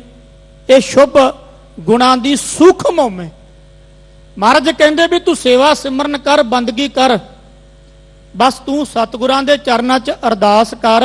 ਉਹ ਵਾਹਿਗੁਰੂ ਅਕਾਲ ਪੁਰਖ ਆਪੇ ਮਿਹਰਬਾਨ, ਤੇਰੇ ਤੇ ਆਪੇ ਹੀ ਮਿਹਰਬਾਨ ਹੋ ਜਾਵੇਗਾ, ਆਪੇ ਹੀ ਬਖਸ਼ਿਸ਼ ਕਰੇਗਾ, ਆਪੇ ਹੀ ਕਿਰਪਾ ਕਰੇਗਾ।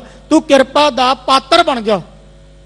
ਜਦੋਂ ਕਿਰਪਾ ਦਾ ਪਾਤਰ ਬਣ ਜਾਵੇਂਗਾ ਉਦੋਂ ਉਹ ਕਿਰਪਾ ਕਰ ਦੇਵੇਗਾ। ਤੇ ਕਿਰਪਾ ਦਾ ਪਾਤਰ ਬਣਨਾ ਗੁਰੂ ਕੇ ਪਿਆਰੋ, ਜਿਵੇਂ ਆਮ ਠੇਸ ਪੰਜਾਬੀ ਵਿੱਚ ਕਹਿ ਦਿੰਦੇ ਨਾ ਵੀ ਖਾਲਾ ਜੀ ਦਾ ਵਾੜਾ ਨਹੀਂਗਾ, ਇਹ ਮਾੜੀ ਮੋਟੀ ਗੱਲ ਨਹੀਂ ਗੀ। 12 ਸਾਲ ਬਜ਼ੁਰਗ ਬਾਪੂ ਧੰਨ ਗੁਰੂ ਅਮਰਦਾਸ ਨੇ ਸੇਵਾ ਕੀਤੀ। ਕੁੜਮ ਦੇ ਘਰੇ ਸੰਸਾਰਿਕ ਤੌਰ ਤੇ ਰਿਸ਼ਤੇਦਾਰੀ ਦੇ ਵਿੱਚ ਧੰਨ ਗੁਰੂ ਰਾਮਦਾਸ ਮਹਾਰਾਜ ਜਵਾਈ ਨੇ, ਪਰ ਜਵਾਈ ਬਣ ਕੇ ਥੋੜੀ ਰਹੇ ਨੇ। ਉਹਨਾਂ ਨੇ ਤੇ ਸਿਰ ਦੇ ਉੱਪਰ ਟੋਕਰੀ ਚੁੱਕੀ ਆ, ਸੇਵਾ ਕੀਤੀ, ਸਿਮਰਨ ਕੀਤਾ, ਬੰਦਗੀ ਕੀਤੀ। ਜਦੋਂ ਪਾਤਰ ਬਣ ਗਏ ਤੇ ਉਸ ਵੇਲੇ ਗੁਰੂ ਕੇ ਪਿਆਰਿਓ ਅਕਾਲ ਪੁਰਖ ਦੀ, ਗੁਰੂ ਰਾਮਦਾਸ ਮਹਾਰਾਜ ਦੇ ਉੱਪਰ, ਗੁਰੂ ਅਮਰਦਾਸ ਮਹਾਰਾਜ ਦੀ, ਗੁਰੂ ਰਾਮਦਾਸ ਮਹਾਰਾਜ ਉੱਪਰ ਕਿਰਪਾ ਹੋ ਗਈ। ਉਹਨੂੰ ਕਹਿੰਦੇ ਨੇ ਆਪੇ ਮਿਹਰਬਾਨ ਅਗਮ ਅਥਾਹੇ। ਅਗਮ ਉਹੀ ਅਰਥ ਖੌਫ ਤੋਂ ਰਹਿਤ, ਅਥਾਹੇ ਭਾਵ ਕਿ ਉਹਦਾ ਕੋਈ ਥਾਂ ਨਹੀਂ। ਜਿਵੇਂ ਆਪਾਂ ਬਚਨ ਪੜ੍ਹਦੇ ਆ ਨਾ ਜਪਜੀ ਸਾਹਿਬ ਦੇ ਵਿੱਚ, ਥਾਪਿਆ ਨਾ ਜਾਏ, ਕੀਤਾ ਨਾ ਹੋਏ, ਆਪੇ ਆਪ ਨਿਰੰਜਨ ਸੋਏ। ਆਪਣੇ ਆਪ ਤੋਂ ਪੈਦਾ ਹੋਇਆ, ਜਿਹਨੂੰ ਕਹਿੰਦੇ ਨੇ ਸਹਿ ਭੰਗ, ਆਪਣੇ ਆਪ ਤੋਂ ਪੈਦਾ ਹੋਣ ਵਾਲਾ ਵਾਹਿਗੁਰੂ ਅਕਾਲ ਪੁਰਖ। ਆਪੜ ਕੋਈ ਨਾ ਸਕੈ ਤਿਸਨਾ, ਗੁਰ ਸ਼ਬਦੀ ਮਿਲਾਇਆ। ਆ ਬੜੇ ਕਮਾਲ ਦੇ ਬਚਨ ਆ। ਗੁਰੂ ਅਮਰਦਾਸ ਮਹਾਰਾਜ ਕਹਿੰਦੇ ਵੀ ਉਹਨੂੰ ਕੋਈ ਅੱਪੜ ਭਾਵ ਕੇ ਪਹੁੰਚ ਨਹੀਂ ਸਕਿਆ। ਪਰ ਅਗਲੇ ਪਾਸੇ ਕਹਿ ਰਹੇ ਨੇ, ਅਗਲੇ ਬਚਨਾਂ ਦੇ ਵਿੱਚ ਗੁਰ ਸ਼ਬਦੀ ਮਿਲਾਇਆ। ਕਮਾਲ ਦੀ ਗੱਲ ਹੈ। ਇਹ ਦੁਬਦਾ ਜੀ ਪੈਦਾ ਹੋ ਜਾਂਦੀ ਹੈ ਨਾ। ਇੱਕ ਪਾਸੇ ਕਹਿੰਦੇ ਵੀ ਉਹਨੂੰ ਕੋਈ ਪਹੁੰਚ ਨਹੀਂ ਸਕਦਾ, ਉਹਨੂੰ ਕੋਈ ਅੱਪੜ ਨਹੀਂ ਸਕਦਾ। ਦੂਜੇ ਪਾਸੇ ਕਹਿੰਦੇ ਗੁਰ ਸ਼ਬਦੀ ਮਿਲਾਇਆ, ਮਿਲਾਪ ਹੋ ਜਾਂਦਾ ਪਰ ਗੁਰੂ ਦੇ ਸ਼ਬਦ ਦੇ ਦੁਆਰਾ। ਹੁਣ ਇਹ ਨਹੀਂ ਆਪਾਂ ਕਹਿ ਸਕਦੇ, ਅੱਜ ਬਹੁਤਿਆਂ ਤੋਂ ਇਹ ਗੱਲ ਆਪਾਂ ਸੁਣਦੇ ਆ, ਉਹ ਕਹਿੰਦੇ ਰੱਬ ਤੇ ਹੈ ਹੀ ਨਹੀਂਗਾ, ਪਰਮਾਤਮਾ ਤੇ ਹੈ ਹੀ ਨਹੀਂਗਾ, ਵਾਹਿਗੁਰੂ ਅਕਾਲ ਪੁਰਖ ਤੇ ਹੈ ਹੀ ਨਹੀਂਗਾ। ਕਿੰਨੀ ਹੈਰਾਨਗੀ ਵਾਲੀ ਗੱਲ ਹੈ, ਕਿੰਨੀ ਤੁੱਛ ਬੁੱਧੀ ਆ, ਛੋਟੀ ਬੁੱਧੀ ਆ। ਇੱਕ ਬੁੱਧੀ ਦੇ ਵਿੱਚ ਪਾਗਲਪਨ, ਬੁੱਧੀ ਦੇ ਵਿੱਚ ਮੂਰਖਪਨ। ਆਪਾਂ ਇਹ ਕਹਿ ਲਈਏ ਬੁੱਧੀ ਜਿਹੜੀ ਆ ਉਹਦਾ ਛੋਟਾਪਨ ਹੈ। ਕਹਿੰਦੇ ਰੱਬ ਹੀ ਹੈ ਨਹੀਂ। ਕਮਾਲ ਆ, ਰੱਬ ਹੀ ਆ ਜਿਹੜਾ ਐਡੀ ਸ੍ਰਿਸ਼ਟੀ ਨੂੰ ਘੁਮਾ ਰਿਹਾ। ਆ ਤਾਰੇ, ਇਹ ਚੰਦਰਮਾ, ਇਹ ਸੂਰਜ, ਆ ਜੋ ਕੁਝ ਸਾਨੂੰ ਦ੍ਰਿਸ਼ਟਮਾਨ ਦਿਸਦਾ, ਇਹ ਕੋਈ ਪਰਮ ਸ਼ਕਤੀ ਆ ਜਿਹਨੂੰ ਗੁਰੂ ਨਾਨਕ ਨੇ ਕਿਹਾ ਕੁਦਰਤ ਕਮਨ ਕਹਾ ਵਿਚਾਰ ਵਾਰਿਆ ਨਾ ਜਾਵਾ ਏਕ ਵਾਰ, ਜੋ ਤੁਧ ਭਾਵੈ ਸਾਈ ਭਲੀ ਕਾਰ, ਤੂੰ ਸਦਾ ਸੁਲਾਮਤ ਨਿਰੰਕਾਰ। ਉਹ ਕੁਦਰਤ ਜਿਹੜੀ ਆ ਉਹ ਇੱਕ ਪਰਮ ਸ਼ਕਤੀ ਆ, ਉਹ ਸ਼ਕਤੀ ਦਾ ਅੰਤ ਨਹੀਂਗਾ। ਜਿਹਨੂੰ ਜਾਪ ਸਾਹਿਬ ਦੇ ਵਿੱਚ ਕਲਗੀਧਰ ਪਾਤਸ਼ਾਹ ਗੁਰੂ ਗੋਬਿੰਦ ਸਿੰਘ ਨੇ ਕਿਹਾ, ਚੱਕਰ ਚਿਹਨ ਔਰ ਵਰਨ ਜਾਤ ਤਰ ਪਾਤ ਨਹਿਣ ਜਿਹੇ, ਰੂਪ ਰੰਗ ਔਰ ਰੇਖ ਭੇਕੂ ਕਹਿ ਨਾ ਸਕਤ ਕਹੇ, ਅਚਲ ਮੂਰਤਨ ਭਉ ਪ੍ਰਕਾਸ਼ ਮਤੋਜ ਕਹਿਜੈ, ਕੋਟ ਇੰਦਰ ਇੰਦਰਾਨ ਸਾਹੇ ਸੁਹਾਣ ਗਨਿਜੈ। ਇਹ ਜਿਹੜਾ ਪ੍ਰਕਾਸ਼ ਆ, ਭਉ ਪ੍ਰਕਾਸ਼, ਉੱਥੇ ਰੂਪ ਨਹੀਂ, ਰੰਗ ਨਹੀਂ, ਆਕਾਰ ਨਹੀਂ, ਚਿੰਨ ਨਹੀਂ, ਭਿੰਨ ਨਹੀਂ, ਭੇਦ ਨਹੀਂ ਗਾ। ਉਹ ਜਿਹੜੀ ਪਰਮ ਸ਼ਕਤੀ ਨੂੰ ਚਲਾ ਰਹੀ ਆ, ਉਹ ਪਰਮ ਸ਼ਕਤੀ ਨੇ ਸਾਨੂੰ ਬਣਾਇਆ। ਉਸ ਪਰਮ ਸ਼ਕਤੀ ਦੇ ਵਿੱਚ ਜਦੋਂ ਬੰਦਾ ਅਭੇਦ ਹੋ ਜਾਂਦਾ, ਸੁਣਿਓ, ਅੱਪੜ ਕੋਈ ਨਾ ਸਕਈ, ਉਹਦਾ ਅੰਤ ਨਹੀਂ ਕੋਈ ਪਾ ਸਕਦਾ, ਪਰ ਇਹ ਵੀ ਨਹੀਂ ਕਹਿ ਸਕਦੇ ਕਿ ਰੱਬ ਤੇ ਹੈ ਹੀ ਨਹੀਂ ਜੀ। ਉਹ ਇੱਕ ਵਾਰੀ ਨਾ ਕਹਿੰਦੇ, ਇੱਕ ਸਾਧੂ ਸੀ, ਮਹਾਤਮਾ ਸੀਗਾ, ਰੱਬ ਦਾ ਪਿਆਰਾ ਫਕੀਰ ਸੀ। ਉਹ ਤੁਰਿਆ ਜਾ ਰਿਹਾ ਸੀ ਤੇ ਮੇਰੇ ਵਰਗੇ ਨੇ ਪੁੱਛ ਲਿਆ। ਉਹ ਕਹਿਣ ਲੱਗਾ, ਜੀ ਰੱਬ ਹੈ? ਉਹ ਕਹਿੰਦਾ, ਹਾਂ ਭਾਈ ਰੱਬ ਹੈ। ਕਹਿੰਦਾ, ਦਿਖਾ ਫਿਰ ਕਿੱਥੇ ਆ। ਹੁਣ ਰੱਬ ਨੂੰ ਕੀ ਦਿਖਾਈਏ? ਉਹ ਤੇ ਅਦ੍ਰਿਸ਼ਟ ਹੈ, ਦਿਸਦਾ ਵੀ ਆ, ਸਰਗੁਣ ਰੂਪ ਵੀ ਆ ਤੇ ਨਿਰਗੁਣ ਰੂਪ ਵੀ ਆ। ਉਹ ਫਿਰ ਕਹਿੰਦਾ, ਜੀ ਦਿਖਾਓ। ਉਹਨੇ ਕਿਹਾ, ਵੀ ਭਾਈ ਭਲਿਆ, ਰੱਬ ਆਏ ਨਹੀਂ ਦਿਸਦਾਗਾ, ਰੱਬ ਦੇ ਨਾਮ ਦਾ ਆਨੰਦ ਮਾਣਿਆ ਜਾਂਦਾ। ਉਹ ਫਿਰ ਕਹਿਣ ਲੱਗਾ, ਖੜੇ ਪੈ ਗਿਆ। ਕਹਿੰਦਾ, ਦਿਖਾ ਰੱਬ ਕਿੱਥੇ ਆ। ਸਾਧੂ ਨੇ ਫਿਰ ਸਮਝਾਇਆ, ਕਹਿੰਦਾ, ਜਿਹੜੀ ਰੱਬ ਦੀ ਹੋਂਦ ਆ ਨਾ, ਉਹ ਬੇਅੰਤ ਹੈ, ਉਹ ਦ੍ਰਿਸ਼ਟ ਹੈ, ਉਹ ਦੇਖਣ ਵਿੱਚ ਨਹੀਂ ਆਉਂਦਾ। ਉਹ ਜਿਹੜੀ ਸ਼ਕਤੀ ਆ, ਪਰਮ ਸ਼ਕਤੀ, ਉਹ ਦੇਖਣ ਵਿੱਚ ਨਹੀਂ ਆਉਂਦੀ। ਉਹ ਆਨੰਦ ਹੀ ਆਨੰਦ ਆ, ਘਣਾ ਆਨੰਦ ਆ। ਆਪਾਂ ਬਚਨ ਪੜ੍ਹਦੇ ਹਾਂ, ਗੁਰੂ ਕੇ ਪਿਆਰਿਓ, ਸਤਿਗੁਰੂ ਗੁਰੂ ਅਰਜਨ ਦੇਵ ਮਹਾਰਾਜ ਦੇ। ਮਹਾਰਾਜ ਕਹਿੰਦੇ, ਸਾਹਿਬ ਮੇਰਾ ਨੀਤ ਨਵਾਂ। ਸੁਣਿਓ, ਆ ਪਦਾਰਥਾਂ ਦਾ ਅਸੀਂ ਆਨੰਦ ਲੱਭਦੇ ਆ ਨਾ। ਬੱਚੇ ਨੇ ਖਿਡੌਣਾ ਲਿਆ, ਖਿਡੌਣਾ ਬੜਾ ਪਿਆਰਾ ਬੱਚੇ ਨੂੰ ਲੱਗਦਾ, ਉਹ ਖਿਡੌਣੇ ਤੋਂ ਜਾਨ ਵਾਰਦਾ। ਉਹਨੂੰ ਪੁੱਛੋ, ਤੂੰ ਖਿਡੌਣਾ ਦਿਓ, ਰੋਂਦਾ ਪਿੱਟਦਾ। ਖਿਡੌਣਾ ਸਭ ਕੁਝ ਉਹਦੇ ਲਈ ਆ। ਥੋੜਾ ਜਿਹਾ ਵੱਡਾ ਹੁੰਦਾ ਤੇ ਖਿਡੌਣਾ ਕਚਰੇ ਵਾਲੇ ਡੱਬੇ ਵਿੱਚ ਸੁੱਟ ਦਿੰਦਾ। ਫਿਰ ਥੋੜਾ ਜਿਹਾ ਵੱਡਾ ਹੁੰਦਾ, ਸਾਈਕਲ ਚਾਹੀਦਾ, ਸਾਈਕਲ ਨਾਲ ਲਗਾਓ। ਮੈਂ ਸੰਖੇਪ ਵਿੱਚ ਬੇਨਤੀ ਕਰਾਂ, ਥੋੜਾ ਜਿਹਾ ਵੱਡਾ ਹੁੰਦਾ, ਸਕੂਟਰ ਚਾਹੀਦਾ, ਮੋਟਰਸਾਈਕਲ ਚਾਹੀਦਾ, ਗੱਡੀ ਚਾਹੀਦੀ ਆ, ਪਰਿਵਾਰ ਚਾਹੀਦਾ, ਪੁੱਤ ਚਾਹੀਦੇ ਨੇ, ਜ਼ਮੀਨ ਜਾਇਦਾਦ ਚਾਹੀਦੀ ਆ, ਫਿਰ ਮਾਇਆ ਚਾਹੀਦੀ ਆ। ਇਹ ਖਿਡੌਣੇ ਆ, ਅਸੀਂ ਇਹਦੇ ਵਿੱਚੋਂ ਰਸ ਲੱਭਦੇ ਆ। ਰਸ ਆਉਂਦਾ ਪਰ ਕੁੱਤੇ ਦੀ ਹੱਡੀ ਦੇ ਸਵਾਦ ਵਾਲਾ। ਉਹ ਪਤਾ ਕਿਵੇਂ? ਕੁੱਤਾ ਹੱਡੀ ਚੁੱਕ ਲੈਂਦਾ ਨਾ, ਤੇ ਹੱਡੀ ਦੇ ਵਿੱਚੋਂ ਹੱਡੀ ਨੂੰ ਬਹੁਤ ਜ਼ਿਆਦਾ ਚਿੱਥਦਾ, ਖਾਂਦਾ, ਉਹਦੇ ਜਬਾੜੇ ਛਿੱਲੇ ਜਾਂਦੇ ਨੇ, ਉਹਦੀ ਜੀਭ ਛਿੱਲੀ ਜਾਂਦੀ ਆ। ਤੇ ਕੁੱਤਾ ਕੀ ਸੋਚਦਾ ਵੀ ਹੱਡੀ ਵਿੱਚੋਂ ਰਸ ਆ ਰਿਹਾ? ਨਹੀਂ ਨਹੀਂ ਨਹੀਂ, ਉਹਦੇ ਜਬਾੜਾਂ ਦੇ ਵਿੱਚੋਂ, ਉਹਦੀ ਜੀਭ ਦੇ ਵਿੱਚੋਂ ਉਹਦਾ ਖੂਨ ਹੀ ਉਹਦੇ ਅੰਦਰ ਜਾ ਰਿਹਾ। ਅਸੀਂ ਆ ਪਦਾਰਥਾਂ ਚੋਂ ਰਸ ਲੱਭਦੇ ਆ, ਪਦਾਰਥਾਂ ਚੋਂ ਆਨੰਦ ਨਹੀਂ ਆਉਣਾ। ਇਹ ਸੀਮਾ ਦੇ ਵਿੱਚ। ਪਰ ਜਿਹੜਾ ਵਾਹਿਗੁਰੂ ਦੇ ਨਾਮ ਦਾ ਆਨੰਦ, ਉਹ ਕਹਿੰਦੇ, ਸਾਹਿਬ ਮੇਰਾ ਨੀਤ ਨਵਾਂ, ਨਿਤ ਨਵਾਂ ਹੀ ਨਵਾਂ ਆਨੰਦ। ਤਾਈਓ ਤੇ ਗੁਰੂ ਨਾਨਕ ਨੇ ਜਪਜੀ ਸਾਹਿਬ ਵਿੱਚ ਲਿਖ ਦਿੱਤਾ, ਮਹਾਰਾਜ ਕਹਿੰਦੇ, ਨਾਨਕ ਭਗਤਾਂ ਸਦਾ ਵਿਗਾਸ। ਉਹਨਾਂ ਨੂੰ ਸਦਾ ਆਨੰਦ ਚੜਿਆ ਰਹਿੰਦਾ, ਸਦਾ ਆਨੰਦ। ਉਹ ਮਹਾਤਮਾ ਸੀ ਜਿਹੜਾ, ਉਹਨੂੰ ਗੁਰੂ ਕੇ ਪਿਆਰਿਓ, ਜਿਹੜਾ ਮੇਰੇ ਵਰਗਾ ਪੁੱਛਣ ਲੱਗਾ, ਕਹਿੰਦਾ, ਰੱਬ ਦਿਖਾ। ਉਹ ਕਹਿੰਦਾ, ਭਲਿਆ ਰੱਬ ਅਦ੍ਰਿਸ਼ਟ ਆ, ਉਹਨੇ ਦਿਸਣਾ ਨਹੀਂ। ਉਹ ਪੈ ਗਿਆ ਖਹਿੜੇ। ਹੁਣ ਜਿਹੜਾ ਖਹਿੜੇ ਪੈ ਜਾਵੇ ਤੇ ਉਹਨੂੰ ਉਹੋ ਜੀ ਸਿੱਖਿਆ ਦੇ ਕੇ ਸਮਝਾਇਆ ਜਾਂਦਾ ਨਾ। ਕਹਿੰਦਾ, ਰੱਬ ਦਿਖਾ। ਉਹ ਸਾਧੂ ਮਹਾਤਮਾ ਮਹਾਂਪੁਰਖਾਂ ਨੇ ਕਿਹਾ ਵੀ ਇਹਨੇ ਨਹੀਂ ਹਟਣਾ। ਤੇ ਮਹਾਂਪੁਰਖਾਂ ਨੇ ਨਾ ਅੱਧੀ ਇੱਟ ਚੁੱਕ ਲਈ। ਜਿਹੋ ਜਿਹਾ ਬੰਦਾ, ਉਹ ਉਸ ਤਰੀਕੇ ਨਾਲ ਹੀ ਸਮਝਾਇਆ ਜਾਵੇਗਾ ਨਾ। ਜਿਵੇਂ ਸੰਤ ਈਸ਼ਰ ਸਿੰਘ ਦੋਦਰ ਵਾਲੇ ਮਹਾਂਪੁਰਖ, ਉਹਨਾਂ ਦੇ ਕੋਲੇ ਇੱਕ ਨਾਸਤਕ ਨੇ ਆ ਕੇ ਸਵਾਲ ਕੀਤਾ। ਸੁਣਿਓ, ਨਾਸਤਕ ਨੇ ਸਵਾਲ ਕੀਤਾ। ਉਹ ਕਹਿੰਦਾ ਵੀ ਜੇ ਮੱਝ ਮਾਸ ਦੀ ਹੈ, ਮਾਸ ਦੀ ਆ ਮੱਝ, ਤੇ ਉਹਦੇ ਵਿੱਚੋਂ ਦੁੱਧ ਆਉਂਦਾ ਤੇ ਉਹ ਵੀ ਮਾਸ ਦਾ ਹੀ ਹੈ ਨਾ, ਦੁੱਧ ਕਿਉਂ ਪੀਨੇ ਆ? ਉਹਨੇ ਬੜਿਆਂ ਕੋਲੇ ਸਵਾਲ ਕੀਤਾ ਪਰ ਕਿਸੇ ਨੂੰ ਜਵਾਬ ਨਾ ਆਇਆ। ਉਹ ਸੰਤ ਈਸ਼ਰ ਸਿੰਘ ਕੋਲ ਚੱਲ ਗਿਆ, ਦੋਦਰ ਵਾਲੇ ਮਹਾਂਪੁਰਖਾਂ ਕੋਲੇ। ਉਹਨੇ ਚਿੱਠੀ 'ਚ ਲਿਖ ਕੇ ਗੱਲ ਭੇਜ ਦਿੱਤੀ। ਮੈਂ ਬੇਨਤੀ ਕਰ ਰਿਹਾ ਸੰਖੇਪ ਦੇ ਵਿੱਚ, ਔਰ ਬੁਰਾ ਨਾ ਮਨਾਇਓ, ਇੱਕ ਸਮਝਾਉਣ ਦੇ ਮਾਤਰੇ ਗੱਲ ਕਹਿਣੀ ਪੈਣੀ ਆ, ਸਮਝਾਉਣ ਦੇ ਮਾਤਰ। ਉਹ ਕਹਿਣ ਲੱਗਾ, ਕਹਿੰਦਾ ਵੀ ਜੇ ਮੱਝ ਮਾਸ ਦੀ ਆ ਤੇ ਮੱਝ ਦੇ ਵਿੱਚੋਂ ਹੀ ਦੁੱਧ ਆਉਂਦਾ, ਦੁੱਧ ਵੀ ਮਾਸ ਦਾ। ਹੁਣ ਜਿਹੋ ਜਿਹਾ ਸਵਾਲ ਤੇ ਉਹ ਜੇ ਢੰਗ ਤਰੀਕੇ ਨਾਲ ਸਮਝਾਇਆ ਜਾਵੇਗਾ। ਤੇ ਮਹਾਂਪੁਰਖਾਂ ਨੇ ਕਿਹਾ, ਕਹਿੰਦੇ ਆ ਸਵਾਲ ਕਿਹਨੇ ਭੇਜਿਆ? ਉਹ ਹੰਕਾਰ ਚ ਸੀ, ਕਹਿੰਦਾ ਮੈਂ ਭੇਜਿਆ ਜੀ। ਕਹਿੰਦੇ ਆ ਜਾ ਭਾਈ। ਕਹਿੰਦੇ ਤੇਰਾ ਵਿਆਹ ਹੋਇਆ? ਕਹਿੰਦਾ ਹਾਂਜੀ। ਸ਼ਾਦੀ ਹੋਈ ਆ? ਕਹਿੰਦਾ ਹਾਂਜੀ। ਘਰ ਵਿੱਚ ਕੌਣ ਆ? ਕਹਿੰਦਾ ਘਰ ਵਾਲੀ ਆ, ਮੇਰੀ ਭੈਣ ਆ, ਮੇਰੀ ਸਪੁੱਤਰੀ ਜਵਾਨ ਆ, ਮੇਰੀ ਮਾਂ। ਮਹਾਂਪੁਰਖ ਕਹਿਣ ਲੱਗੇ, ਭਲਿਆ ਜਿਹੜਾ ਸਰੀਰ ਤੇਰੀ ਘਰਵਾਰੀ ਦਾ 5 ਤੱਤਾਂ ਦਾ ਬਣਿਆ ਹੋਇਆ, ਉਹੀ ਸਰੀਰ ਤੇਰੀ ਭੈਣ ਦਾ 5 ਤੱਤਾਂ ਦਾ ਬਣਿਆ ਹੋਇਆ, ਉਹੀ ਸਰੀਰ ਤੇਰੀ ਮਾਤਾ ਦਾ 5 ਤੱਤਾਂ ਦਾ ਬਣਿਆ ਹੋਇਆ, ਉਹੀ ਸਰੀਰ 5 ਤੱਤਾਂ ਦਾ ਤੇਰੀ ਧੀ ਦਾ ਬਣਿਆ ਹੋਇਆ। ਪਰ ਸਾਨੂੰ ਇੱਕ ਗੱਲ ਦੱਸ ਵੀ ਜੋ ਵਰਤਾਰਾ ਤੂੰ ਆਪਣੀ ਘਰਵਾਲੀ ਸੁਪਤਨੀ ਨਾਲ ਕਰਦਾ, ਉਹ ਧੀ ਤੇ ਮਾਂ। ਬਸ ਇੰਨੀ ਗੱਲ ਕਹਿਣ ਦੀ ਦੇਰ ਸੀ, ਉਸੇ ਵੇਲੇ ਚਰਨਾਂ ਤੇ ਲੰਮਾ ਪੈ ਗਿਆ। ਕਹਿੰਦਾ ਮਹਾਂਪੁਰਖੋ, ਮੇਰੇ ਵਰਗੇ ਨਾਸਤਕ ਨੂੰ ਇਹੋ ਜਿਹਾ ਜਵਾਬ ਹੀ ਚਾਹੀਦਾ ਸੀਗਾ, ਇਹੋ ਜਿਹਾ ਜਵਾਬ ਹੀ ਚਾਹੀਦਾ ਸੀ। ਸਮਝੇ ਹੋ? ਹੁਣ ਜਿਹੋ ਜਿਹਾ ਸਵਾਲ ਉਹੋ ਜਿਹਾ ਜਵਾਬ। ਉਹ ਖਹਿੜੇ ਪੈ ਗਿਆ। ਕਹਿੰਦਾ ਮੈਨੂੰ ਇੱਕ ਗੱਲ ਦੱਸ, ਰੱਬ ਕਿੱਥੇ ਆ? ਰੱਬ ਕਿੱਥੇ ਆ? ਰੱਬ ਕਿੱਥੇ ਆ? ਉਹ ਮਹਾਂਪੁਰਖਾਂ ਨੇ ਅੱਧੀ ਇੱਟ ਚੁੱਕੀ ਤੇ ਚੁੱਕ ਕੇ ਉਹਦੇ ਪੈਰ ਤੇ ਮਾਰੀ, ਚੰਗਿਆੜ ਮਾਰੀ। ਕਹਿਣ ਲੱਗਾ, ਮੈਂ ਤੇ ਰੱਬ ਪੁੱਛਿਆ, ਪਰ ਤੁਸੀਂ ਚੁੱਕ ਕੇ ਮੇਰੇ ਪੈਰ ਤੇ ਮਾਰੀ ਇੱਟ। ਇਹ ਕੋਈ ਜਵਾਬ? ਮਹਾਂਪੁਰਖ ਕਹਿਣ ਲੱਗੇ, ਮੈਨੂੰ ਪੀੜ ਦਿਖਾ ਕਿੱਥੇ ਆ? ਕਹਿੰਦਾ ਪੈਰ ਤੇ ਆ। ਕਹਿੰਦਾ ਰੂਪ ਰੰਗ ਦਿਖਾ, ਇਹਦਾ ਰੂਪ ਕਿਹੋ ਜਿਹਾ, ਰੰਗ ਕਿਹੋ ਜਿਹਾ, ਇਹਦਾ ਚਿੰਨ੍ਹ ਕਿਹੋ ਜਿਹਾ, ਇਹਦਾ ਆਕਾਰ ਕਿਹੋ ਜਿਹਾ। ਕਹਿੰਦਾ ਲੈ ਇਦਾਂ ਥੋੜੀ ਹੋ ਸਕਦਾ।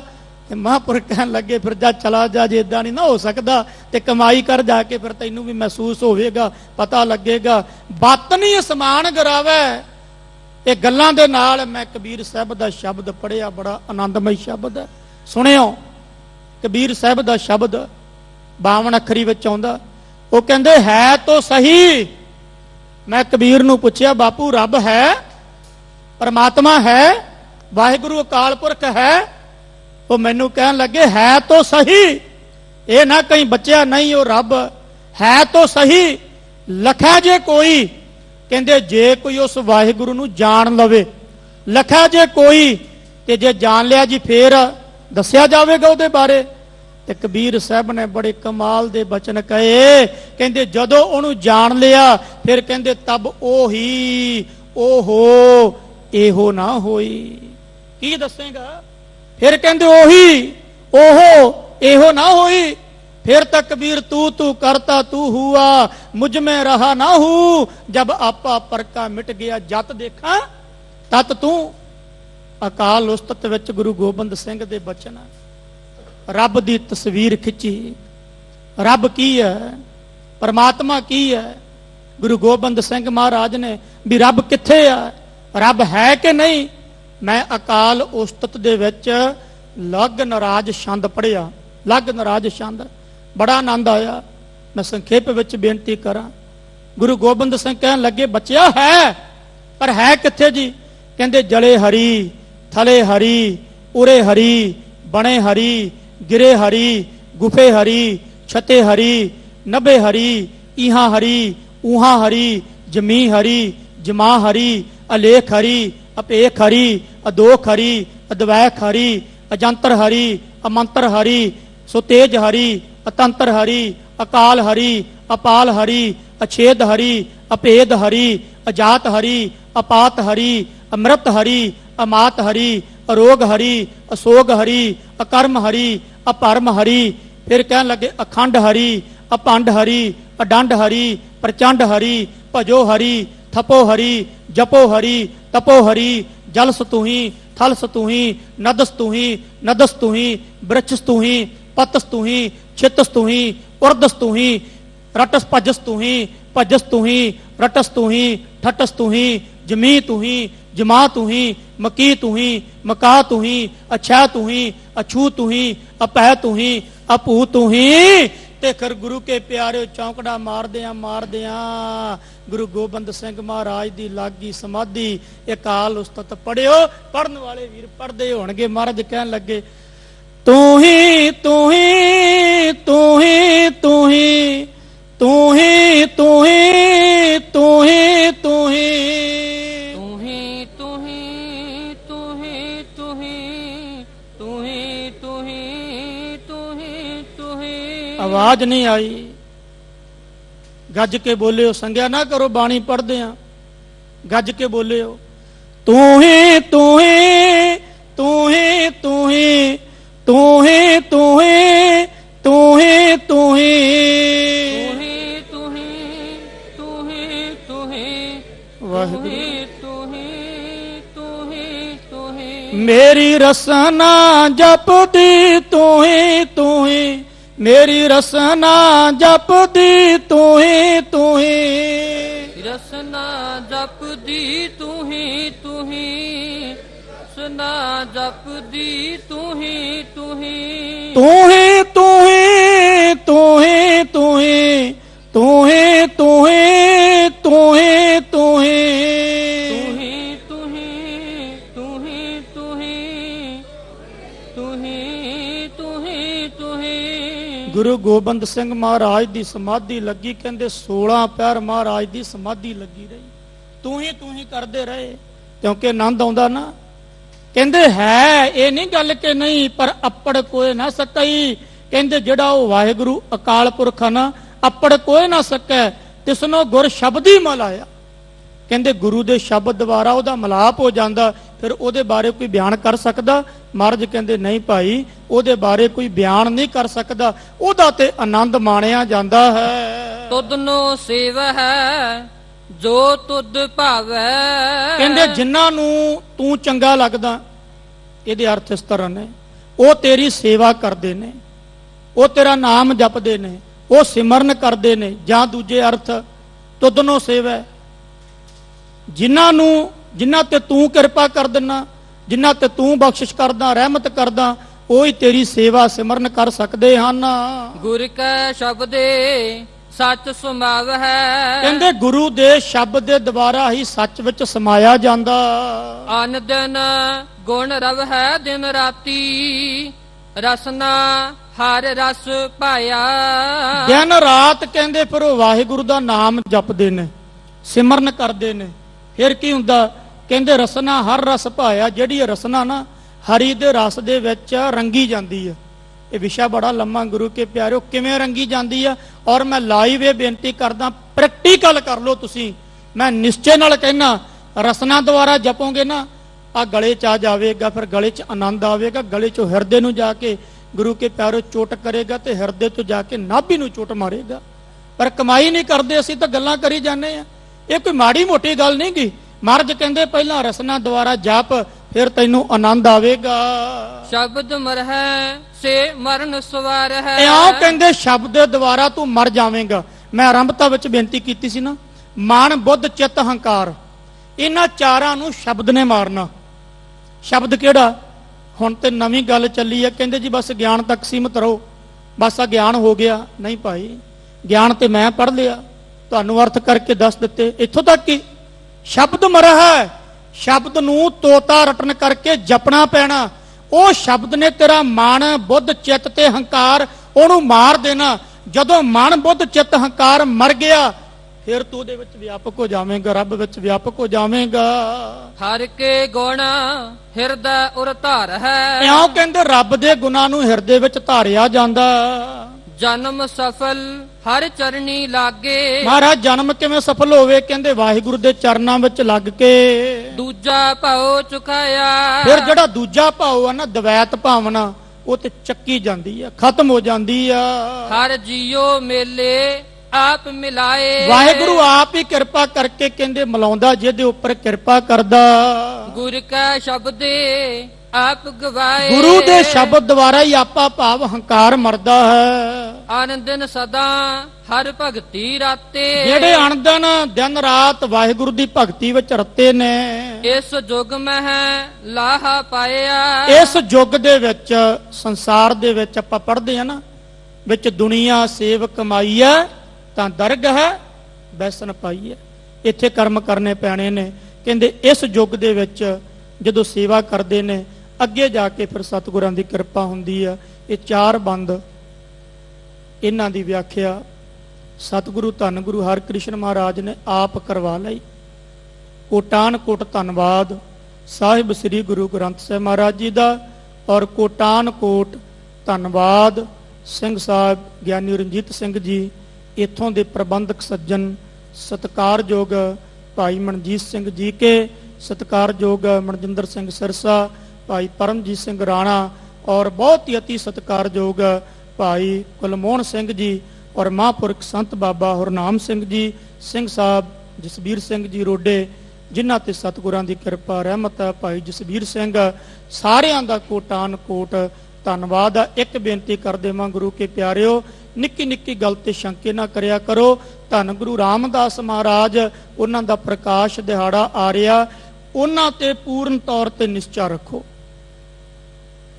ਹਿੰਦੂ ਦੇ ਲਈ ਸਤਿਕਾਰਯੋਗ ਹੈ, ਗੰਗਾ ਜਾਂਦੇ ਨੇ, ਬਨਾਰਸ ਜਾਂਦੇ ਨੇ, ਜਾਣ। ਮੁਸਲਮਾਨਾਂ ਦੇ ਲਈ ਮੱਕਾ, ਤੇ ਮਹਾਂਪੁਰਖ ਕਹਿੰਦੇ ਹੁੰਦੇ ਸੀ ਸਿੱਖਾਂ ਦੇ ਲਈ ਜਿਹੜੀ ਦਿਲ ਦੀ ਧੜਕਨ ਆ, ਸਿੱਖ ਦੀ ਦਿਲ ਦੀ ਧੜਕਨ, ਉਹ ਸ੍ਰੀ ਹਰਿਮੰਦਰ ਸਾਹਿਬ ਆ। ਹਰਿਮੰਦਰ ਸਾਹਿਬ, ਇਹ ਹਰਿਮੰਦਰ ਸਾਹਿਬ ਦਾ ਸਰੋਵਰ ਹੈ, ਜਾਂ ਹਰਿਮੰਦਰ ਸਾਹਿਬ ਦੀ ਇੱਥੋਂ ਤੱਕ ਕਿ ਜਿਹੜੀ ਉੱਥੋਂ ਦੀ ਧੂੜ ਆ ਨਾ, ਉਹ ਵੀ ਚੱਕ ਕੇ ਮੱਥੇ ਨੂੰ ਲਾਇਆ ਕਰੋ ਸ੍ਰੀ ਹਰਿਮੰਦਰ ਸਾਹਿਬ ਦੀ। ਧੰਨ ਗੁਰੂ ਰਾਮਦਾਸ ਮਹਾਰਾਜ ਦਾ ਦਰ ਦੇਖੋ, ਉੱਥੇ ਕਿੰਨੀਆਂ ਸੰਗਤਾਂ ਜਾ ਕੇ ਪਾਠ ਕਰਦੀਆਂ ਨੇ, ਪਾਠ ਕਰਵਾਉਂਦੀਆਂ ਨੇ, ਗੁਰਬਾਣੀ ਦੇ ਪ੍ਰਵਾਹ ਚੱਲਦੇ ਨੇ, ਸਾਰੀਆਂ ਸੰਪਰਦਾਵਾਂ ਉੱਥੇ ਵੀ ਗੁਰਬਾਣੀ ਦੇ ਪ੍ਰਵਾਹ ਚੱਲਦੇ ਨੇ। ਗੁਰੂ ਕਿਰਪਾ ਕਰੇ, ਬੋਲਦਿਆਂ ਕਈ ਪ੍ਰਕਾਰ ਦੀਆਂ ਗਲਤੀਆਂ ਹਜੂਰ ਔਰ ਆਪ ਸੰਗਤਾਂ ਬਖਸ਼ਣਯੋਗ। ਆਓ ਅਖੀਰਲੀਆਂ ਪੰਕਤੀਆਂ ਪੜ੍ਹ ਕੇ ਸਮਾਪਤੀ ਕਰੀਏ ਜੀ। ਹਰ ਜੀਓ ਮੇਲੇ ਆਪ ਮਿਲਾਏ, ਗੁਰ ਕੈ ਸ਼ਬਦ ਆਪ ਗਵਾਏ। ਅਨੰਦਨ ਸਦਾ ਹਰ ਭਗਤੀ ਰਾਤੇ, ਇਸ ਜੁਗ ਮੈਂ ਲਾਹਾ ਪਾਇਆ। ਵਾਹਿਗੁਰੂ ਜੀ ਕਾ ਖਾਲਸਾ, ਵਾਹਿਗੁਰੂ ਜੀ ਕੀ ਫਤਿਹ।